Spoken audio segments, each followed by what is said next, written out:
कहानी के शुरुआत में हमें इस कहानी के मेन कैरेक्टर को दिखाया जाता है जिसका नाम क्राई एंड्री है। मार्केट में खबर थी कि ग्रीवर्स अपने साथ कुछ नए मेंबर को ले रहे हैं। वो भी इस एग्जाम को देने के लिए जा रहा था। इससे पहले वो 5 बार और गया, पर गिल्ड के लोगों ने उसे कमजोर समझ के वहाँ से भगा दिया था। जब वो टेस्ट देने के लिए जाता है तो वहाँ पर वो देखता है कि बहुत सारे लोग टेस्ट देने के लिए आए हैं। उसे नहीं लगता कि इतने सारे लोगों में से कोई उसे चुनेगा, इसलिए वो पहले ही हिम्मत हार जाता है। जब वो पब के पास लाइन में खड़ा होता है तभी उसको वहाँ पर एक लड़की मिलती है जिसका नाम लूदा है। वो कहती है कि हे, तुम भी क्या पार्टी ज्वाइन करने के लिए आए हो? लूदा अभी अभी लेवल 3 में प्रमोट हुई है। वो क्राई को देखकर उसका दोस्त बनना चाहती थी, इसलिए वो उसकी तरफ हाथ बढ़ाती है, बट क्राई यहाँ पर हाथ नहीं मिलाता है और कहता है कि मेरा नाम क्राई एंड्री है, तुमसे मिलकर अच्छा लगा लूदा। लूदा उसे काफी परेशान देखती है, इसलिए उसको इस बात का बुरा नहीं लगता कि उसने हाथ नहीं मिलाया। लूदा उसे बताती है कि मैं अकेली थी, इसलिए वाइब बोल के खजाने को हैंडल नहीं कर सकती थी, इसलिए मैं क्लैन में ज्वाइन होना चाहती हूँ।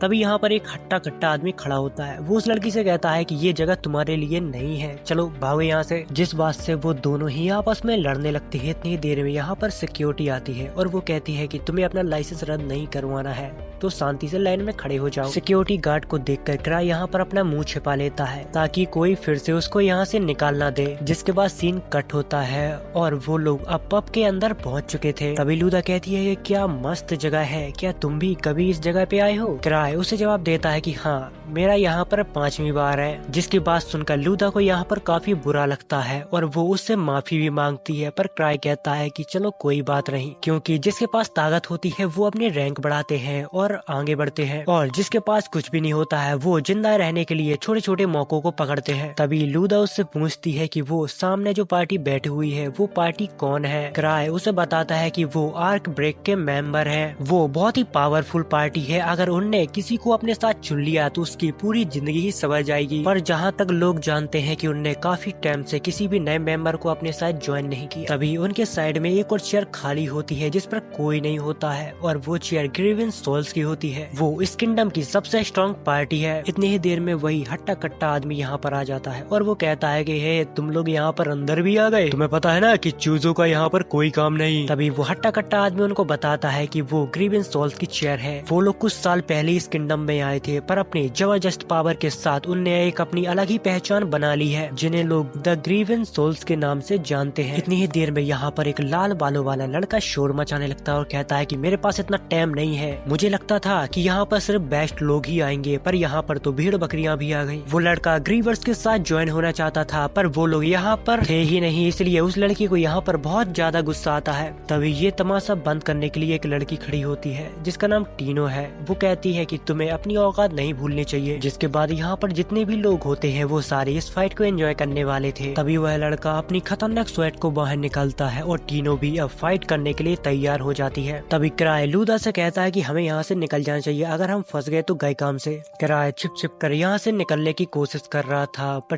टीनो उसकी पावर को महसूस कर लेती है और उसको रोक लेती है और कहती है कि मास्टर, आप यहाँ पर कब से हो? इतनी ही देर में आर्क आ जाता है और वो कहता है कि अरे तुम यहाँ पर क्या कर रहे हो, तुम्हें पता है ना कि ये इवेंट तुम्हारे बिना शुरू नहीं होगा। जिस सब कुछ सुनकर लूदा को यहाँ पर कुछ भी समझ में नहीं आ रहा था कि आखिर ये सब चल क्या रहा है, और यहाँ पर जितने भी सारे लोग होते हैं उन सारों की आंखें फटी की फटी रह जाती है, क्योंकि ये ग्रीवेंस सोल्स का लीडर होता है क्राई एंड्री। जिसके बाद सीन फ्लैशबैक में शिफ्ट होता है। वो लोग छोटे थे और ट्रेजर हंटिंग करते थे। तभी क्राई के दोस्तों ने एक बार क्राई की जान बचाई थी, क्योंकि उसको पता ही नहीं चला कि कब मॉन्स्टर उसके पीछे आ गया। उन सारे दोस्तों का सिर्फ एक ही सपना था कि दुनिया का सबसे महान ट्रेजर हंटर बनना है, बट क्राई हर चीज में इतना ज्यादा अच्छा नहीं था जितना कि वो लोग थे। पर फिर भी उसके दोस्त कभी उसको ऐसा महसूस नहीं होने देते थे कि वो कमजोर है और किसी काम का नहीं। जिसके बाद ऐसे ही वक्त बीत जाता है। एक दिन फिर क्राई सोचता है कि वो अपने ही टीम को छोड़ देगा, क्योंकि वो अपनी वजह से किसी दूसरे की जान खतरे में नहीं डालना चाहता था। पर उसके साथ कुछ ज्यादा ही गलत हो जाता है। वो जिस टीम को छोड़ने के लिए आया था वो सारे ही लोग मिलके उसको इस टीम का लीडर बना देते हैं, क्योंकि वो लोग नहीं चाहते थे कि क्राई उनकी टीम को छोड़ कर जाए, क्योंकि उससे अच्छा कोई नहीं। अगर क्राई नहीं होता तो शायद ग्रीवेंस सोल्स कभी नहीं होती। जिसके बाद वापस से सीन प्रेजेंट में आता है। तभी आर्क कहता है कि तुम्हें आने में बहुत देर होगी। क्राई उसे बताता है कि मैं आज सोकर बहुत लेट जागा था। क्राई आर्क को बताता है कि मेरे पास एक बहुत ही ज्यादा काबिल मेंबर है, अगर मैं कहूँगा तो तुम उसे अपनी पार्टी में लोगे? आर्क उसे उसे जवाब देता है कि बिल्कुल, इसमें भी कोई पूछने की बात है। पर अभी भी यहाँ पर वो लाल बालों वाला लड़का शोर मचा रहा था। तभी क्राई उससे कहता है कि हे, तुम्हारा नाम क्या है? वो लड़का कहता है कि मेरा नाम गिलबर्ट बुश है, मैं लेवल 4 का हंटर हूँ। क्राई यहाँ पर उनमें से किसी एक को चुनना चाहता था, पर उसको समझ में नहीं आता कि आखिर किसको वो चुने। इसलिए वो लक के सहारे सबको छोड़ देता है और अपनी रिंग को निकाल कर फेंक देता है और कहता है कि जिसको ये रिंग मिलेगी उसको मैं रिकमेंड करूंगा। ये बात सुनकर गिल्ड में जैसे कि तहलका ही मच जाता है। वो सारी लोग उस रिंग को पकड़ने के लिए दौड़ते हैं, पर तभी टीनो गिलबर्ट के मुंह में एक लात जड़ देती है और फिर उस रिंग को पाने के लिए पूरे गिल्ड के लोग सारे ही आपस में लड़ने लगते हैं। मौके को देखकर क्राई यहाँ से खिसक जाता है, जिसके बाद पूरे ही पब की बैंड बज जाती है। जिसके बाद हमें अगले दिन का सीन दिखाया जाता है, जहाँ पर क्राई के पास एक लड़की आती है और वो इस न्यूज के बारे में उसे बताती है, तुम्हारी वजह से पूरे पब की भैंस की आंख हो गई। तभी क्राई उससे पूछता है कि इस हादसे में कोई घायल तो नहीं हुआ? पर वो लड़की उसे जवाब देती है कि नहीं, ऐसा कुछ भी नहीं हुआ, पर हाँ, एक्सप्लोरर एसोसिएशन के मैनेजर को आपसे मिलना है। जिसके बाद क्राई उससे कहता है कि जितना भी पब का तोड़फोड़ का खर्चा आया है वो सारी आर्क के अकाउंट पर डाल दो और आर्क को ही एसोसिएशन भेज देना, वो उनकी डांट सह लेगा। थोड़ी देर में क्राई को पता चलता है कि आर्क यहाँ पर नहीं है, वो किसी काम से बाहर गया है। अब उसको ही मैनेजर के पास जाना होगा और उनकी डांट को सहना होगा। जिसके बाद आर्क अपने मास्क के बारे में बताता है कि अगर मेरा मास्क टूटा नहीं होता तो मैं आर्क का बेस बना के उसके पास चला जाता, पर अब मुझे शायद ऐसे ही जाना होगा। जिसके बाद हमें एसोसिएशन का सीन दिखाया जाता है, जहाँ पर क्राई अपने बॉस से माफी मांगता है और उसके सामने गिड़गिड़ाने लगता है और कहता है कि मैंने लोगों को रोकने की बहुत कोशिश की, पर वो लोग आउट ऑफ कंट्रोल हो चुके थे। मुझे पता है कि ये सब मैटर नहीं करता,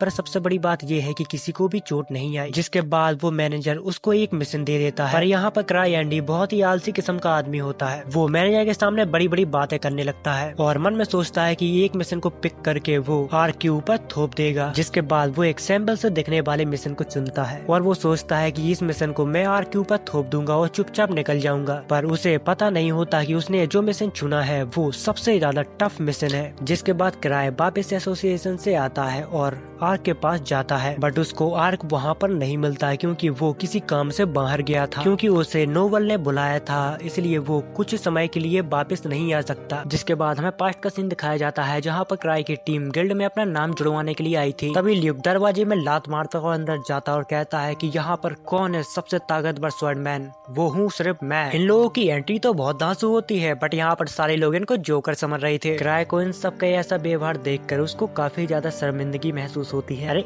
इन लोगों के साथ आ गया मैं। जिसके बाद लियो को अपने से डबल शरीर वाले आदमी को बता रहा था कि हमारे लीडर ने कहा है कि अगर कोई योद्धा सिर्फ वेपनों के वजह से योद्धा हो तो वो योद्धा नहीं होता, इसलिए मैं हमेशा लकड़ी की तलवार को इस्तेमाल करता हूँ। जिसके बाद एसोसिएशन की स्टाफ उसको एक लेटर देती है और कहती है कि यहाँ पर अपना पार्टी नाम और अपना सिंबल बना दो ताकि तुम्हें पहचानने में आसानी हो पाए। बट क्राई ने तो अभी तक इसके बारे में कुछ सोचा भी नहीं था, इसलिए वो अपनी पार्टी का नाम द ग्रीवन सोल्स रख देता है और सिंबल में एक स्कल का लोगो बना देता है, जिसको देखकर क्राई के दोस्त काफी निराश होते हैं। जिस पर क्राई कहता है कि मैं तुम्हारा बहुत बेकार लीडर हूँ, मुझे लीडर नहीं होना चाहिए, मुझे अपनी पार्टी से निकाल दो। क्योंकि यही तो क्राई चाहता था कि वो लोग उसे पार्टी से निकाल दें और वो लोग अपनी जिंदगी अच्छे से जी पाए, क्योंकि क्राई उनके पावर लेवल के बराबर नहीं था, जिस वजह से उनको काफी ज्यादा मुसीबत भी झेलनी पड़ती थी। जिसको सुनकर उसके सारे फ्रेंड बोलते हैं कि नहीं नहीं, ये तो बहुत अच्छा है। जिसके बाद वापस से सीन प्रेजेंट में आता है, जहाँ पर ग्रेग कहता है कि मुझे तो अभी भी विश्वास नहीं हो रहा, तुम सच में स्ट्रॉन्ग पार्टी के लीडर हो जिसे लोग 1000 ट्रिक के नाम से जानते हैं। जिसको सुनकर वो लोग शॉक रह जाते हैं। तभी टीनो कहती है कि तुम जानते हो ना कि मास्टर कितने ज्यादा ताकतवर हैं, तो फिर उनके सामने झुक जाओ। जिस पर क्राई कहता है कि रहने दो, तुम उन्हें डरा रही हो। दरअसल जिसके पास सबसे ज्यादा अचीवमेंट पॉइंट होते हैं उन्हें एसोसिएशन एक अलग ही नाम देता है, जैसे कि क्राई को मिला द 1000 ट्रिक। ये एक सेलिब्रिटी बनने की तरह है। जिस पर गिलबर्ट हैरान होता है और कहता है कि मुझे नहीं लगता कि तुम 1000 ट्रिक हो, मुझसे लड़के दिखाओ, उसके बाद ही मैं मानूंगा। जहाँ पर आर्ट सोचता है कि अरे मैंने तो कभी कहा ही नहीं कि मैं सबसे ज्यादा ताकतवर हूँ। यहाँ पर कुछ लोग हैं जो मेरे नाम के नारे लगाते रहते हैं। जिस पर ग्रेग गिलबर्ट को समझाता है कि तुम ध्यान से बात करो, तुम्हें पता है ना कि सामने कौन है, उससे लड़ना तो तुम भूल ही जाओ, तुम्हें अगर अपनी जान प्यारी हो तो। क्राई उसकी बात को बुरा नहीं मानता और यहाँ से जाने लगता है। तभी गिलबर्ट क्राई को लड़ने की चुनौती देने लगता है, जिस पर टीनो कहती है कि ये सब मुझ पर छोड़ दो, और फिर वो कहती है कि तुमने मेरे मास्टर की बेइज्जती की, इसलिए अब तुम्हें इसका भुगतान तो चुकाना पड़ेगा। जिसके बाद सीन सप्ट होता है और गिलबर्ट और टीनो दोनों ही अब लड़ने के लिए आमने सामने होते हैं, जहाँ पर टीनो अपने हथियारों को नीचे डाल देती है और कहती है अगर मैं इनके साथ तुमसे लड़ूंगी तो तुम शायद मर भी सकते हो। जिसके बाद गिलबर्ट भी अपने हथियार को नीचे रख देता और कहता है मैं नहीं चाहता कि लोग कहें कि हथियार से तुम सिर्फ एक लड़की से जीत पाए। जहाँ पर आर्ट सोच में बीता था कि ये दोनों ही लेवल 4 के हैं, पता नहीं कौन जीतेगा। जिसके बाद टीनो गिलबर्ट के ऊपर हमला कर देती है। गिलबर्ट यहाँ पर बहुत ही मुश्किल से उसके हमले से डॉच करता है, बट तभी टीनो की उसमें एक लात पड़ जाती है जिससे गिलबर्ट बहुत दूर जाके गिरता है। सबको लगता है कि बस गिलबर्ट का अब खेल खत्म हो गया। जिसके बाद गिलबर्ट उठता है और कहता है कि ये मैच इतनी आसानी से खत्म नहीं हो सकता। तभी टीनो उसको अपने लॉक में फंसा लेती है और फिर थोड़ी देर बाद ये मैच टीनो बहुत ही आसानी से जीत जाती है। यहाँ पर नीचे पड़ा हुआ गिलबर्ट काफी मायूस था। तभी हमें गिलबर्ट का फ्लैशबैक दिखाया जाता है। वो बचपन से ही काफी ज्यादा स्ट्रॉन्ग था। जिसके बाद जब वो बड़ा हुआ तो उसने एक अपनी पार्टी बनाई, पर सारे लोग कमजोर होने के कारण उसको अपनी ही पार्टी छोड़नी पड़ी। जिसके बाद से वापस से सीन प्रेजेंट में आता है, जहाँ पर क्राई गिलबर्ट से कहता है कि तुमने अपनी पुरानी पार्टी छोड़ दी क्योंकि लोगों के बीच में तुम्हारी पावर काफी ज्यादा डिफरेंट थी। जिसको सुनकर गिलबर्ट हैरान हो जाता और कहता है कि ये सब तुम्हें कैसे पता। जिस पर क्राई जवाब देता है क्योंकि मैं भी इस चीज से गुजर चुका हूँ, पर हमारी टीम ने उसको नहीं छोड़ा। यहाँ पर क्राई खुद के ही बारे में बात कर रहा था क्योंकि उसकी पावर में और उनकी दोस्तों की पावर में बहुत ज्यादा डिफरेंस था,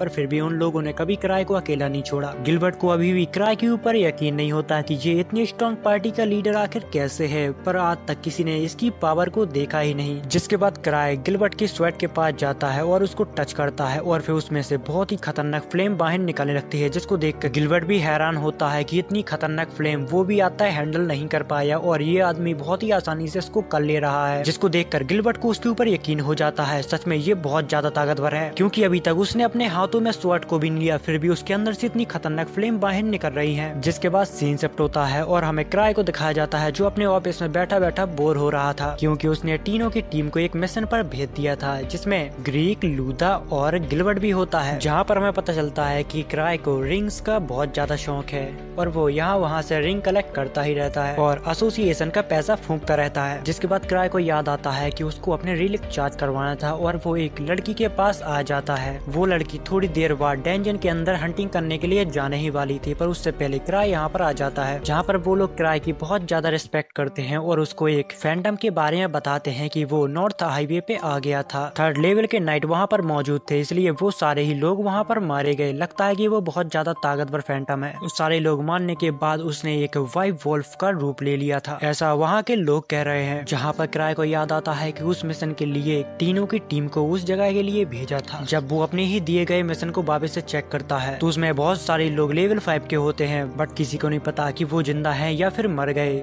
जिस बात से उसको भी काफी चिंता होने लगती है क्योंकि उसने टीनो को भेजा था वहाँ पर। जिसके बाद हमें टीनो की टीम को दिखाया जाता है जो जंगल में उस ट्रेजर को ढूंढ रही थी, और दूसरी तरफ हमें क्राई को दिखाया जाता है जो काफी परेशान था कि उसने इतनी बड़ी गलती आखिर कर कैसी दी। जिसके बाद क्राई खुद ही सोचता है कि अब वो उनकी मदद करेगा, वो उनसे पहले ही उस ट्रेजर के पास पहुंच जाएगा ताकि उनको फैंटम से ना उलझना पड़े। जिसके बाद वो यहाँ से एक सीक्रेट दरवाजा खोलता है। दूसरी तरफ हमें टीनो को दिखाया जाता है जिनको चलते चलते रात हो चुकी थी, तभी उनके ऊपर एक फैंटम वॉल्फ अटैक करता है। दूसरी तरफ हमें क्राई को दिखाया जाता है जो एक बोरी में किसी चीज को भरकर ले जा रहा था, तभी उसको एवा देख लेती है और कहती है कि तुम ये सब कहाँ ले जा रहे हो। जिस पर क्राई जवाब देता है कि मैं तो बस घूमने जा रहा था। जिसके बाद क्राई अपने चेहरे को ढकता है और यहाँ से उड़कर चला जाता है। जिसके बाद हमें पास्ट का सीन दिखाया जाता है जहाँ पर ग्रेवन सोल्स अपनी टीम के साथ जश्न मना रही थी। उनको किंगडम में यहाँ सिर्फ एक ही हफ्ता हुआ था और एक ही हफ्ते के अंदर ल्यूक की तलवार टूट जाती है, जिससे वो काफी ज्यादा निराश रहता है। जिस पर लीज उसे जवाब देती है कि अरे छोड़ो यार, वो बस एक लकड़ी की तलवार थी। यहाँ पर वो लोग थोड़ी देर पहले साइक्लोप्स को मार कर आए थे। जिस पर एक आदमी कहता है क्या बकवास कर रहे हो साइक्लोप्स, तुम बच्चों उनको नहीं मार सकते, वो बहुत ज्यादा ताकतवर होते हैं। जिस पर लीज उसका सिर उसे दिखाती है, जिसको देखकर वो आदमी शॉक रह जाता है। जिसके बाद से वापस सीन प्रेजेंट में आता है जहाँ पर टीनो की टीम धीरे धीरे करके उन वॉल्फ को मार के आगे बढ़ती रहती है। तभी ग्रेग गिलबर्ट से कहता है कि तुमने अपनी स्वैट की पावर को इस्तेमाल क्यों नहीं किया। तभी गिलबर्ट उसको जवाब देता है कि मेरे स्वैट में अब माना नहीं बचा है क्योंकि क्राई ने स्वैट की पूरी पावर को यूज कर लिया था। इसी में वो लोग थक जाते हैं और कहते हैं कि हमें आगे नहीं बढ़ना चाहिए, हमें अपनी जान बचानी चाहिए। तभी टीनो उनको जवाब देती है कि मास्टर ने हमें ये मिशन दिया है तो हमें किसी भी हालत में इसको पूरा करना ही होगा, चाहे वो कितना भी मुश्किल हो। जहाँ पर हमें पता चलता है कि क्राई हर हर मुसीबत से पहले ही सब कुछ कैलकुलेट कर लेता है। जिसके बाद तीनों की टीम आगे बढ़ती है तो उनको वहाँ पर बहुत सारे वुल्फ मिलते हैं, जहाँ पर वो लोग स्ट्रेटेजी बना रहे थे कि वुल्फ से बचकर हमें गुफा के अंदर जाना होगा। दूसरी तरफ हमें क्राई को दिखाया जाता है जो उड़ते उड़ते उन सभी को ढूंढ रहा था, पर अभी भी उसको कोई भी नजर नहीं आया था। दूसरी तरफ हमें तीनों की टीम दिखाई जाती है, जहाँ पर वो गुफा के अंदर जाते हैं तो उनको और भी सारे वुल्फ मिलते हैं जिनके साथ वो फाइट करने लगते हैं। वो लोग टीम वर्क के साथ उन सारी वुल्फ को खत्म कर देते हैं, पर ये इतना भी आसान नहीं था। अंदर से कुछ और वुल्फ उनसे लड़ने के लिए आ जाते हैं। यहाँ पर गिलबर्ट उनके साथ फाइट करने लगता है। गिलबर्ट बोलता तो बहुत ज्यादा है पर उसी के साथ वो स्ट्रॉन्ग भी है। बट यहाँ पर लूदा बहुत कुछ तो नहीं कर सकती है, पर वो चोर की तरह सभी दुश्मनों की जगह करेक्ट बता सकती है, जिस टीम वर्क का फायदा टीनो उठाती है और उन मॉन्स्टरों को खत्म कर देती है। जहाँ पर टीनो को लगता है कि ये सब कुछ मास्टर ने पहले भाप लिया होगा, इसलिए उनने इन लोगों को मेरे साथ भेजा। यहाँ पर गिलबर्ट को भी टीम वर्क के साथ फाइट करने में बहुत मजा आ रहा था। तभी उसको अपने पास्ट याद आता है जब उसकी टीम उसके साथ मैचअप नहीं कर पाती थी, इसलिए उसने अपनी ही टीम को लीव कर दिया। बट उसको आज समझ आ रहा था कि जब वो कमजोर पड़ता है तो कैसा लगता है। गिलबर्ट को वॉल्फ के साथ लड़ने में बहुत परेशानी आ रही थी, जिस पर ग्रेग गिलबर्ट का साथ देता है, जिस वजह से गिलबर्ट उस मॉन्स्टर को बहुत ही आसानी से खत्म कर देता है। जिसके बाद उनकी टीम आगे बढ़ जाती है। तभी तीनों को किसी की प्रेजेंस फील होती है, बट जहाँ तक उनको समझ में आ रहा था तो ये शायद एक बॉस की पावर भी हो सकती है या फिर और भी कुछ। और अब तीनों की टीम अंदर जाने से डर रही थी, पर तीनों उनको हौसला देती है कि मास्टर ने तुम सबको ऐसे ही नहीं चुना, उनने तुम लोगों के अंदर कुछ न कुछ देखा होगा, वरना वो क्यों मेरे साथ तुम लोगों को भेजते यहाँ पर। दूसरी तरफ हमें क्राई को दिखाया जाता है जो अभी भी उन सभी की तलाश कर रहा था। उसी के साथ वो उसको भी बहुत ज्यादा कोस रहा था जिसने ये जैक पैक बनाया है, क्योंकि वो उसमें ब्रेक डालना ही भूल गया, जिस वजह से वो गुफा के अंदर तो चला जाता है पर उसकी स्पीड इतनी ज्यादा होती है कि वो यहाँ वहाँ टकराता रहता है। लोगों को ढूंढते ढूंढते तीनों की टीम उस बॉस के पास पहुँच जाती है और उनको देखते ही बॉस उनके ऊपर अटैक कर देता है, जिस वजह से उनको ये तो पता चल जाता है कि ये वाला बॉस सच में बहुत ज्यादा ताकतवर है। तभी तीनों वाइट वॉल्फ को देखती है तो समझ जाती है कि इसकी वीकनेस इसका सिर है, जहाँ पर वो अपनी टीम से कहती है कि तुम इसका थोड़ी ध्यान भटकाओ, मैं इसको देखती हूँ। गिलबर्ट अपनी पूरी कोशिश करता है मॉन्स्टर का ध्यान भटकाने में। दूसरी तरफ ग्रेग उसके ऊपर हमला करता है तो एक ही झटके में उसकी स्वैट टूट जाती है। इसी मौके का फायदा उठाकर टीनो उसकी स्वैट पर चढ़ जाती है और उसके सिर तक पहुंच जाती है, पर इसी के बीच उसका पैर जख्मी हो जाता है। बट तब भी वो हार नहीं मानती और उसके सिर पर अटैक कर देती है, जिससे वो मॉन्स्टर तो खत्म हो जाता है, पर टीनो की हालत अब बहुत ही बुरी हो चुकी थी। तभी टीनो अपने पैर पर एक पोषण डालती है, जिससे काफी हद तक उसका पैर ठीक हो जाता है। ग्रेग कहता है कि आज का तो दिन ही खराब है, मेरी तो स्वैट ही टूट गई। गिलबर्ट कहता है कि कम से कम तुम जिंदा तो हो, यही बहुत बड़ी बात है। अब उनको लग रहा था कि उनने सारे मॉन्स्टर को खत्म कर दिया, इसलिए अब उन लोगों को ढूंढना चाहिए जिनके लिए वो लोग यहाँ पर आए थे। वो लोग यहाँ से आगे बढ़ पाते इससे पहले यहाँ पर बहुत जैसे दिखने वाले सेम टू सेम वैसे ही कुछ और वॉल्फ आ जाते हैं जो कि हथियारों से लैस होते हैं। अब उनको समझ में नहीं आ रहा था कि एक से लड़ते लड़ते उनकी हालत खराब हो गई है, अब तो चार हैं। अब उनके पास कोई भी चारा नहीं था, इसलिए वो लोग यहाँ से भागने का डिसाइड करते हैं। साइड में एक छोटी सी गुफा होती है जिसके अंदर से वो वॉल्फ नहीं आ सकते थे, पर इससे पहले वहाँ तक वो लोग पहुँच पाते। व्हाइट वॉल्फ उनकी चाल को समझ जाते हैं और उनका रास्ता ब्लॉक कर देते हैं, जिस पर गिलबर्ट और ग्रेग कहते हैं कि हम लोग इनका चारा बनते हैं, तुम दोनों यहाँ से भागने की कोशिश करो। तभी तीनों को क्राई की रिंग के बारे में याद आता है, उन वॉल्फ की आंखों पर शूट करेगी और यहाँ से भागने की कोशिश करेगी, बट इसके लिए भी थोड़ा टाइम चाहिए, जिस पर गिलबर्ट उन मॉन्स्टरों के साथ भिड़ जाता है। लूदा और ग्रेग भी इसमें उसका साथ देती हैं। मौके को देखकर तीनों उस मॉन्स्टर के मुंह पर शूट कर देते हैं, जिससे उनको थोड़ा टाइम मिल जाता है। तभी गिलबर्ट को बहुत ही तेजी से एक पंच टकराता है, जिससे वो जाके दीवार से टकरा जाता है। अब तीनों की टीम को कोई भी तरीका नजर नहीं आ रहा था जिससे वो यहाँ से बच के बाहर निकल पाए। तभी अचानक से क्राई एक मॉन्स्टर से टकरा जाता है, जिसको देखकर वो सारे मॉन्स्टर उससे डरने लगते हैं। बट जिससे क्राई टकराया था वो मॉन्स्टर क्राई के ऊपर अटैक कर देता है, बट वो मॉन्स्टर उसको एक खरोच भी नहीं पहुंचा पाता, जिसको देखकर वो सदमे में चला जाता है। जिस पर क्राई थोड़ी हीरो बनने की कोशिश करने लगता है और कहता है कि मुझे माफ करना, मेरे पास 17 जिंदगियां हैं। जिसके बाद उसी मॉन्स्टर के ऊपर क्राई बहुत ही खतरनाक एक अटैक करता है, जिसको देखकर तीनों की टीम कहती है क्या ये सच में लेवल 8 है, ये तो सच में बहुत ज्यादा ताकतवर है। जिस पर क्राई सोचता है कि ये लेवल 3 का मॉन्स्टर है, पर ये बहुत ज्यादा ताकतवर है। जहाँ पर हमें पता लगता है कि क्राई के पास कोई भी पावर नहीं है, उसने ये सब बस शूटिंग रिंग की वजह से किया हुआ था। क्राई ने अपनी स्वैट रास्ते में कहीं गिरा दी थी, इसलिए वो अब उनके साथ फाइट भी नहीं कर सकता था। इसलिए वो सोचता है कि मिशन जाए भाड़ में, मुझे अपने घर जाना है, क्योंकि अब उसके पास कोई भी ऑप्शन नहीं बचा हुआ था। इसलिए वो एक लॉकेट को निकालता है और मॉन्स्टर की तरफ फेंकता है, जिससे वहाँ पर धुआं होने लगता है। जिसके बाद वो कहता है अरे मुंह क्या देख रहे हो, भागो यहाँ से। बट जख्मी होने के कारण टीनो यहाँ पर ज्यादा तेजी से नहीं भाग पा रही थी। उसी के साथ क्राई भी उसके पीछे पीछे भाग रहा था, बहुत ही स्लोली। टीनो को लगता है कि मास्टर कितनी अच्छे हैं, वो मेरे साथ भाग रहे हैं ताकि मुझे कोई मॉन्स्टर चोट ना पहुंचा पाए। बट सच्चाई तो यह है कि क्राई अपनी फुल स्पीड में भाग रहा था, पर वो ज्यादा तेज भाग ही नहीं पाता। थोड़ी देर बाद वो लोग उन मॉन्स्टरों से बहुत दूर चले जाते हैं, जिसके बाद सभी लोग क्राई को शुक्रिया कहते हैं, पर वो कहता है कि अरे ऐसा कुछ भी नहीं है। सबकी जान बचाने के लिए क्राई टीनो को शुक्रिया कहता है, जिसको सुनकर टीनो फूल ही नहीं समाती। क्राई को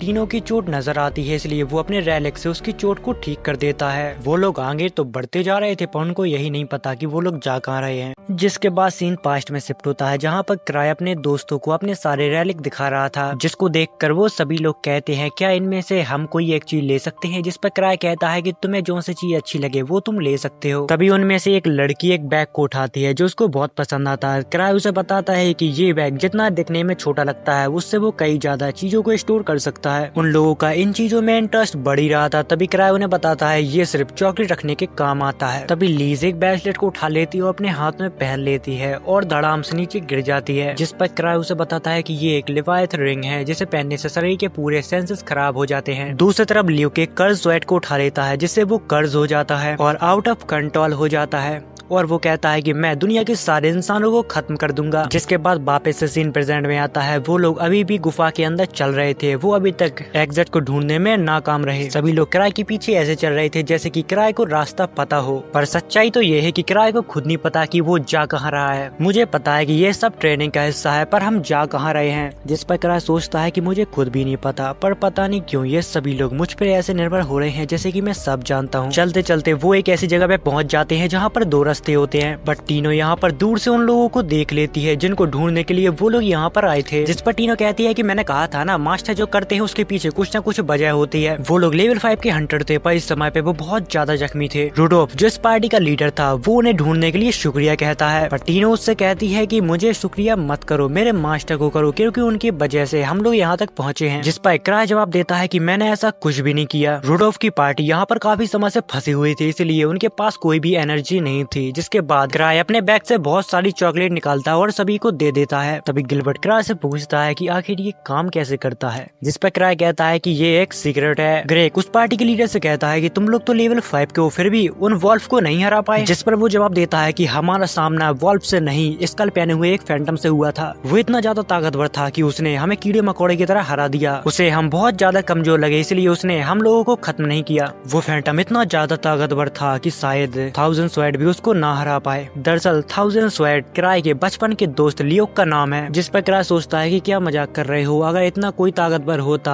अगर ऐसे फैंटम एग्जिस्ट करते होते तो लियोक कब को उन्हें मार चुका होता, पर अभी वो आ गया तो मुझे नहीं लगता कि टीनो उसे हरा पाएगी। क्राई उन सबको बताता है कि हमें यहाँ से जल्दी निकलना होगा और इस टीम को लीड करेगी टीनो, क्योंकि मैं तो ज्यादा तेज भाग ही नहीं पाता। जिस पर टीनो जवाब देती है कि आपके कंपैरिजन में मैं कुछ भी नहीं हूँ मास्टर। जिस पर क्राई उसे जवाब देता है ये तुम्हारी ट्रेनिंग का हिस्सा ही है। तभी वो सोचता है प्लीज प्लीज प्लीज मान जाओ ना, क्योंकि ये सब करना मेरे लिए बहुत ज्यादा बोरिंग है। जिसके बाद टीनो इस बात से सहमत होते हैं कि उन्हें इस जगह से जल्दी निकलना चाहिए। वो लोग यहाँ से निकलने ही वाले थे, इतनी ही देर में उनको कुछ अजीब गरीब आवाज सुनाई जाती हैं। जिस पर क्राई सोचता है कि अब तो मैं गया पक्का, अगर उस मॉन्स्टर ने मेरे ऊपर हमला कर दिया तो 4 बार तो मैं बच जाऊंगा, पर उसके बाद मैं मर जाऊंगा। तभी उनको एक बहुत ही बुरी शक्ति महसूस होने लगती है, क्योंकि वो फैंटम धीरे धीरे उनके तरफ ही बढ़ रहा था। क्राई को पता था अगर वो उससे लड़ेगा तो मर जाएगा, पर फिर भी वो सभी को पीछे करता है और खुद आगे खड़ा हो जाता है। तभी हमें उसी फैंटम को दिखाया जाता है जो धीरे धीरे इनके तरफ बढ़ रहा था, जिसके ऑरा को देखकर उन सभी लोगों की फट जाती है। इतनी ही देर में उस फैंटम के पीछे एक लड़की आती है। वो एक किक मारती है और फैंटम जाके दीवार से भिड़ जाता है, और ये लड़की कोई और नहीं लीज होती है। लीज की किक कितनी ज्यादा पावरफुल होती है कि वो फैंटम जो शेर बना घूम रहा था अब वो एक पिल्ला बन गया था।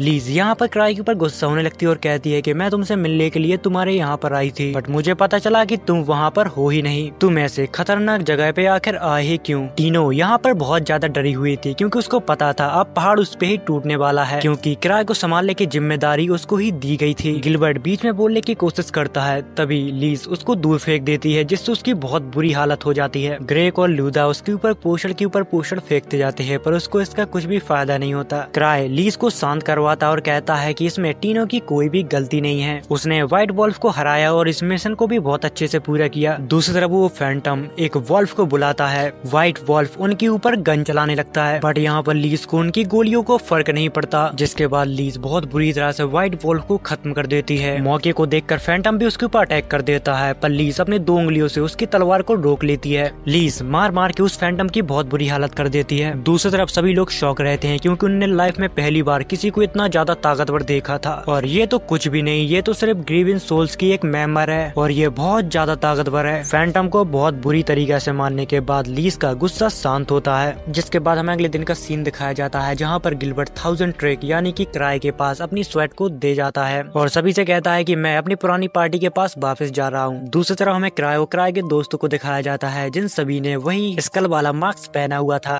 जिसके बाद हमें 1 साल पहले का सीन दिखाया जाता है, जहाँ पर सित्रे स्मार्ट क्राई के लिए स्लाइम का एक पोस्टर बना के लाई थी। अगर आपको पता ना हो तो मैं आपको बता देता हूँ कि सित्रे स्मार्ट ग्रेवियस सोल्स की एक साइंटिस्ट है, जो लेवल 2 की हंटर है। वो अपने एक्सपेरिमेंट से ग्रेवियस सोल्स की मदद करती रहती है। दिखने में थोड़ी अजीब है, पर वो बहुत अच्छी लड़की है। अगले ही सीन में हमें दिखाया जाता है, जहाँ पर क्राई उसी पोस्टर को ढूंढ रहा था, जिसे सित्रे स्मार्ट ने बनाकर उसको दिया था। वो शांत दिमाग से सोचता है कि आखिर उसने उसको कहाँ रख दिया था। उसको जहाँ तक याद है, उसे जहाँ तक याद है कि डेंजन के अंदर जब उसने उसको पिया था तो उसके अंदर कुछ भी नहीं था। क्राई ने उस स्लाइम को बहुत ही संभाल के रखा था, पर वो अचानक गायब कैसे हो सकता है। दूसरी तरफ हमें कुछ हंटरों को दिखाया जाता है, वहाँ पर वो लोग बात कर रहे थे डेंजर के अंदर जितने भी मॉन्स्टर है, अचानक उनका लीवर अब बढ़ सा गया है। पर जो भी हो, ट्रेजर वैल्यू की जांच करके हमें देश तक पहुँचानी होगी, ये सबसे ज्यादा जरूरी है। दूसरी तरफ हमें क्राई को दिखाया जाता है, जो एसोसिएशन के अंदर घूम रहा था। तभी एबा उसे वाइट वॉल डैन की रिपोर्ट बताती और कहती है, तुम्हें इस रिपोर्ट के बारे में एसोसिएशन को बताना चाहिए। क्राई उससे कहता है कि अरे यार मुझे मत परेशान करो, टीनो उसकी लीडर थी, उसको ये रिपोर्ट दे दो। तभी एबा उसे बताती है कि वो बेसमेंट लेवल 2 पर अभी ट्रेनिंग ले रही है। इतना सुनने के बाद वो यहाँ से जाने लगता है। तभी एबा सोचती है कुदरत आपत्ति यानी कि अर्थक्वेक और ट्रेजर वैल्यू में मुश्किल तक वो बिना किसी क्लूज के अंदाजा लगा लेता है। मैंने ऐसा करते क्राई को बार बार देखा है, बट एबा को कहाँ पता था कि जितनी भी धरती पे मुसीबतें आती हैं वो सारी क्राई के वजह से ही होती हैं। जब क्राई लेवल 2 के बेसमेंट तक पहुँचता है, वो वहाँ पर देखता है तो बहुत सारे लोग बाहर खड़े होते हैं। अंदर लीज ट्रेनिंग दे रही थी, क्योंकि उसको लग रहा था कि टीनो उसके जाने के बाद बहुत कमजोर हो चुकी है। वो लोग क्राई से कहते हैं कि तुम कुछ करो, हम लोग ट्रेनिंग हेल को इस्तेमाल नहीं कर पा रहे हैं। क्राई हेल का जब गेट खोल कर अंदर जाता है तो वो देखता है कि टीनो बहुत बुरी तरह से नीचे डली हुई है। लीज ने उसे इतनी खतरनाक ट्रेनिंग दी कि वो अधमरी हो गई। जिस पर लीज कहती है, बस इतना ही तुम्हारे पास दम था, या फिर तुम मेरे सामने दिखावा कर रही हो। अगर तुम्हें ऐसा लगता है कि मैं तुम्हें नहीं मारूंगी तो ये तुम्हारी गलती है। लीज टीनो को एक किक मारने ही वाली थी, तभी क्राई उसे रोक देता है। बस बहुत हो गया, मैं तुम्हारे जुनून को समझता हूँ, पर मुझे लगता है कि वो अपनी लिमिट पर है। चलो आज के लिए इतना बहुत है। तभी लीज कहती है, क्या तुम मुझे रोक रहे हो? जिस पर क्राई हाँ में जवाब देता है, जिस पर लीज हंसने लगती है और कहती है चलो आज का वर्कआउट खत्म हुआ। वो यहाँ से जा पाती, इससे पहले टीनो उसका पैर पकड़ लेती है और टीनो ने वही मास्क पहना हुआ था जो ग्रेवियस सोल्स अक्सर पहना करते हैं। जिसके बाद लीज कहती है चलो शुरू करते हैं। जिसके बाद क्राई भी इन लोगों को मनाने में नाकामयाब हो जाता है। मुझे माफ करना, तुम्हें पता है ना कि लीज को मनाना कितना मुश्किल है। जिसके बाद सीन कट होता है, जहाँ पर क्राई बात कर रहा था कि ट्रेवलर के ऊपर अटैक हुआ फैंटम वाइफ वॉल डैन में। पता नहीं क्यों, पर क्राई को इस सब चीजों में कुछ गड़बड़ लग रही थी और शायद इसलिए ग्रेक ने क्राई को मिलने के लिए बुलाया है। जिसके बाद सोचने लगता है कि अरे आर्क यहाँ पर क्यों नहीं है, अगर वो यहाँ पर होता तो मुझे इतना सारा काम नहीं करना पड़ता। दूसरी तरफ हमें ग्रेक को दिखाया जाता है, जहाँ पर वो कहता है वाइफ वॉल डैन के पास कोई लाइन में कोई भी चेंज नहीं आया है, और हाँ मैंने मटेरियल की क्वालिटी भी नहीं बदली है। पर यहाँ पर ग्रेक को कुछ अजीब सा महसूस हो रहा था। दूसरी तरफ हमें कुछ लोगों को दिखाया जाता है, जहाँ पर वो लोग बात कर रहे थे कि सोचने की बात है, हम लोग जो काम कर रहे हैं उसे तो भगवान भी नहीं प्रिडिक्ट कर सकता है। इन सारे लोगों का एक ग्रुप होता है। यहाँ पर जितनी भी घटनाएं घट रही थी वो सभी की वजह से घट रही थी। जहाँ पर वो लोग बात कर रहे थे कि हमारी चाल कोई भी हंटर नहीं समझ सकता, पर एक आदमी है 1000 ट्रेक जिसको हम कभी भी अंडर एस्टिमेट नहीं कर सकते। जब तक उन्हें पता नहीं चलता तब तक वो उन्हें व्हाइट वॉल्ट में उलझे रहेंगे। जब तक इनके पास मौका है ये वाला रिसर्च सेंटर छोड़ के कहीं और जाके अपना रिसर्च सेंटर बना ले। दूसरी तरफ हमें क्राई को दिखाया जाता है, जहाँ पर वो सपना देख रहा था कि पूरी सिटी में बस स्लाइम ही स्लाइम फैल चुका है। अचानक वो जाग जाता है। वो शिटरी की स्लाइम का सपना देख रहा था, उसको लगता है सच में वो बहुत ज्यादा डेंजर है। तभी वहाँ पर लीज भी उठती है और क्राई को पता चलता है कि वो उसके ही साथ आके सो गई थी। तभी तो उसे इतनी ज्यादा गर्मी महसूस हो रही थी, क्योंकि लीज को एक आदत थी, वो हमेशा क्राई के बेड में आके सो जाती थी। तभी लीज उससे कहती है क्या तुम आज फ्री हो, क्योंकि मैं आज छुट्टी ले रही हूँ। बट क्राई तो अपना सपना ही नहीं भूल पा रहा था, पर वो इसे बहुत बुरे सपने की तरह भूलने की कोशिश करने लगता है। अगले ही दिन हमें ग्रेक को दिखाया जाता है, जो क्राई से मिलने के लिए वहाँ पर आता है। तभी वहाँ पर लीज के साथ क्राई घूमने के लिए जाने वाला था, जिस पर लीज उसे बताती है है कि आज तुम इसको कोई भी काम नहीं दे सकते, आज ये मेरे साथ बिजी है। जिस पर ग्रेग उसे बताता है कि तुम यहाँ पर वापस क्यों आई, जिस पर लीज कहती है कि मेरे पास तुम्हारे लिए वक्त नहीं है, इसलिए चलो फूटो यहाँ से। और फिर इसी बात पे वो दोनों ही आपस में झगड़ने लगते हैं। तभी लीज उसमें एक किक रगड़ देती है। ग्रेग भी उसकी किक को बहुत ही आसानी से रोक लेता है और फिर इन दोनों की फाइट ऐसे ही चलती रहती है। तभी क्राई कायना को चाय के लिए पूछता है, जिसके बाद कायना क्राई से पूछती है, तुम व्हाइट वॉल्फ डैन गए थे ना, अगर तुम्हें वहाँ पर कुछ अजीब लगा तो प्लीज हमें बताओ। जिस पर क्राई कहता है कि मैं ज्यादा ध्यान दे रहा हूँ दूसरी दिक्कतों को सोचकर, पर माफ करना मैं अभी तुम्हें उसके बारे में कुछ भी नहीं बता सकता, क्योंकि क्राई तो बस अपने स्लाइम को ढूंढ रहा है। दूसरी तरफ ग्रेग और लीज लड़ लड़कर पूरा एसोसिएशन ही तबाह कर देना चाहते थे। जिस पर क्राई कहता है, बस बहुत हुआ, अब रुक जाओ, हमारी बात यहीं पर खत्म हुई, बस तुम्हें थोड़ा शांत हो जाना चाहिए ग्रेग। जिसके बाद क्राई और लीज शॉपिंग करने के लिए और छोटी सी डेट के लिए मार्केट आ जाते हैं। तभी उनको एक आदमी देख रहा था, जिसको लीज पकड़ लेती है और उससे पूछती है कि तुम कौन हो, आखिर क्यों हमें देख रहे थे। बट क्राई लीज को समझाता है कि अरे तुम क्यों इसको परेशान कर रही हो, ये बस एक आम इंसान है। बट हमें थोड़ी देर बाद पता चलता है कि उन्हीं मॉन्स्टर की एसोसिएशन ने इस आदमी को क्राई का पीछा करने के लिए भेजा हुआ था।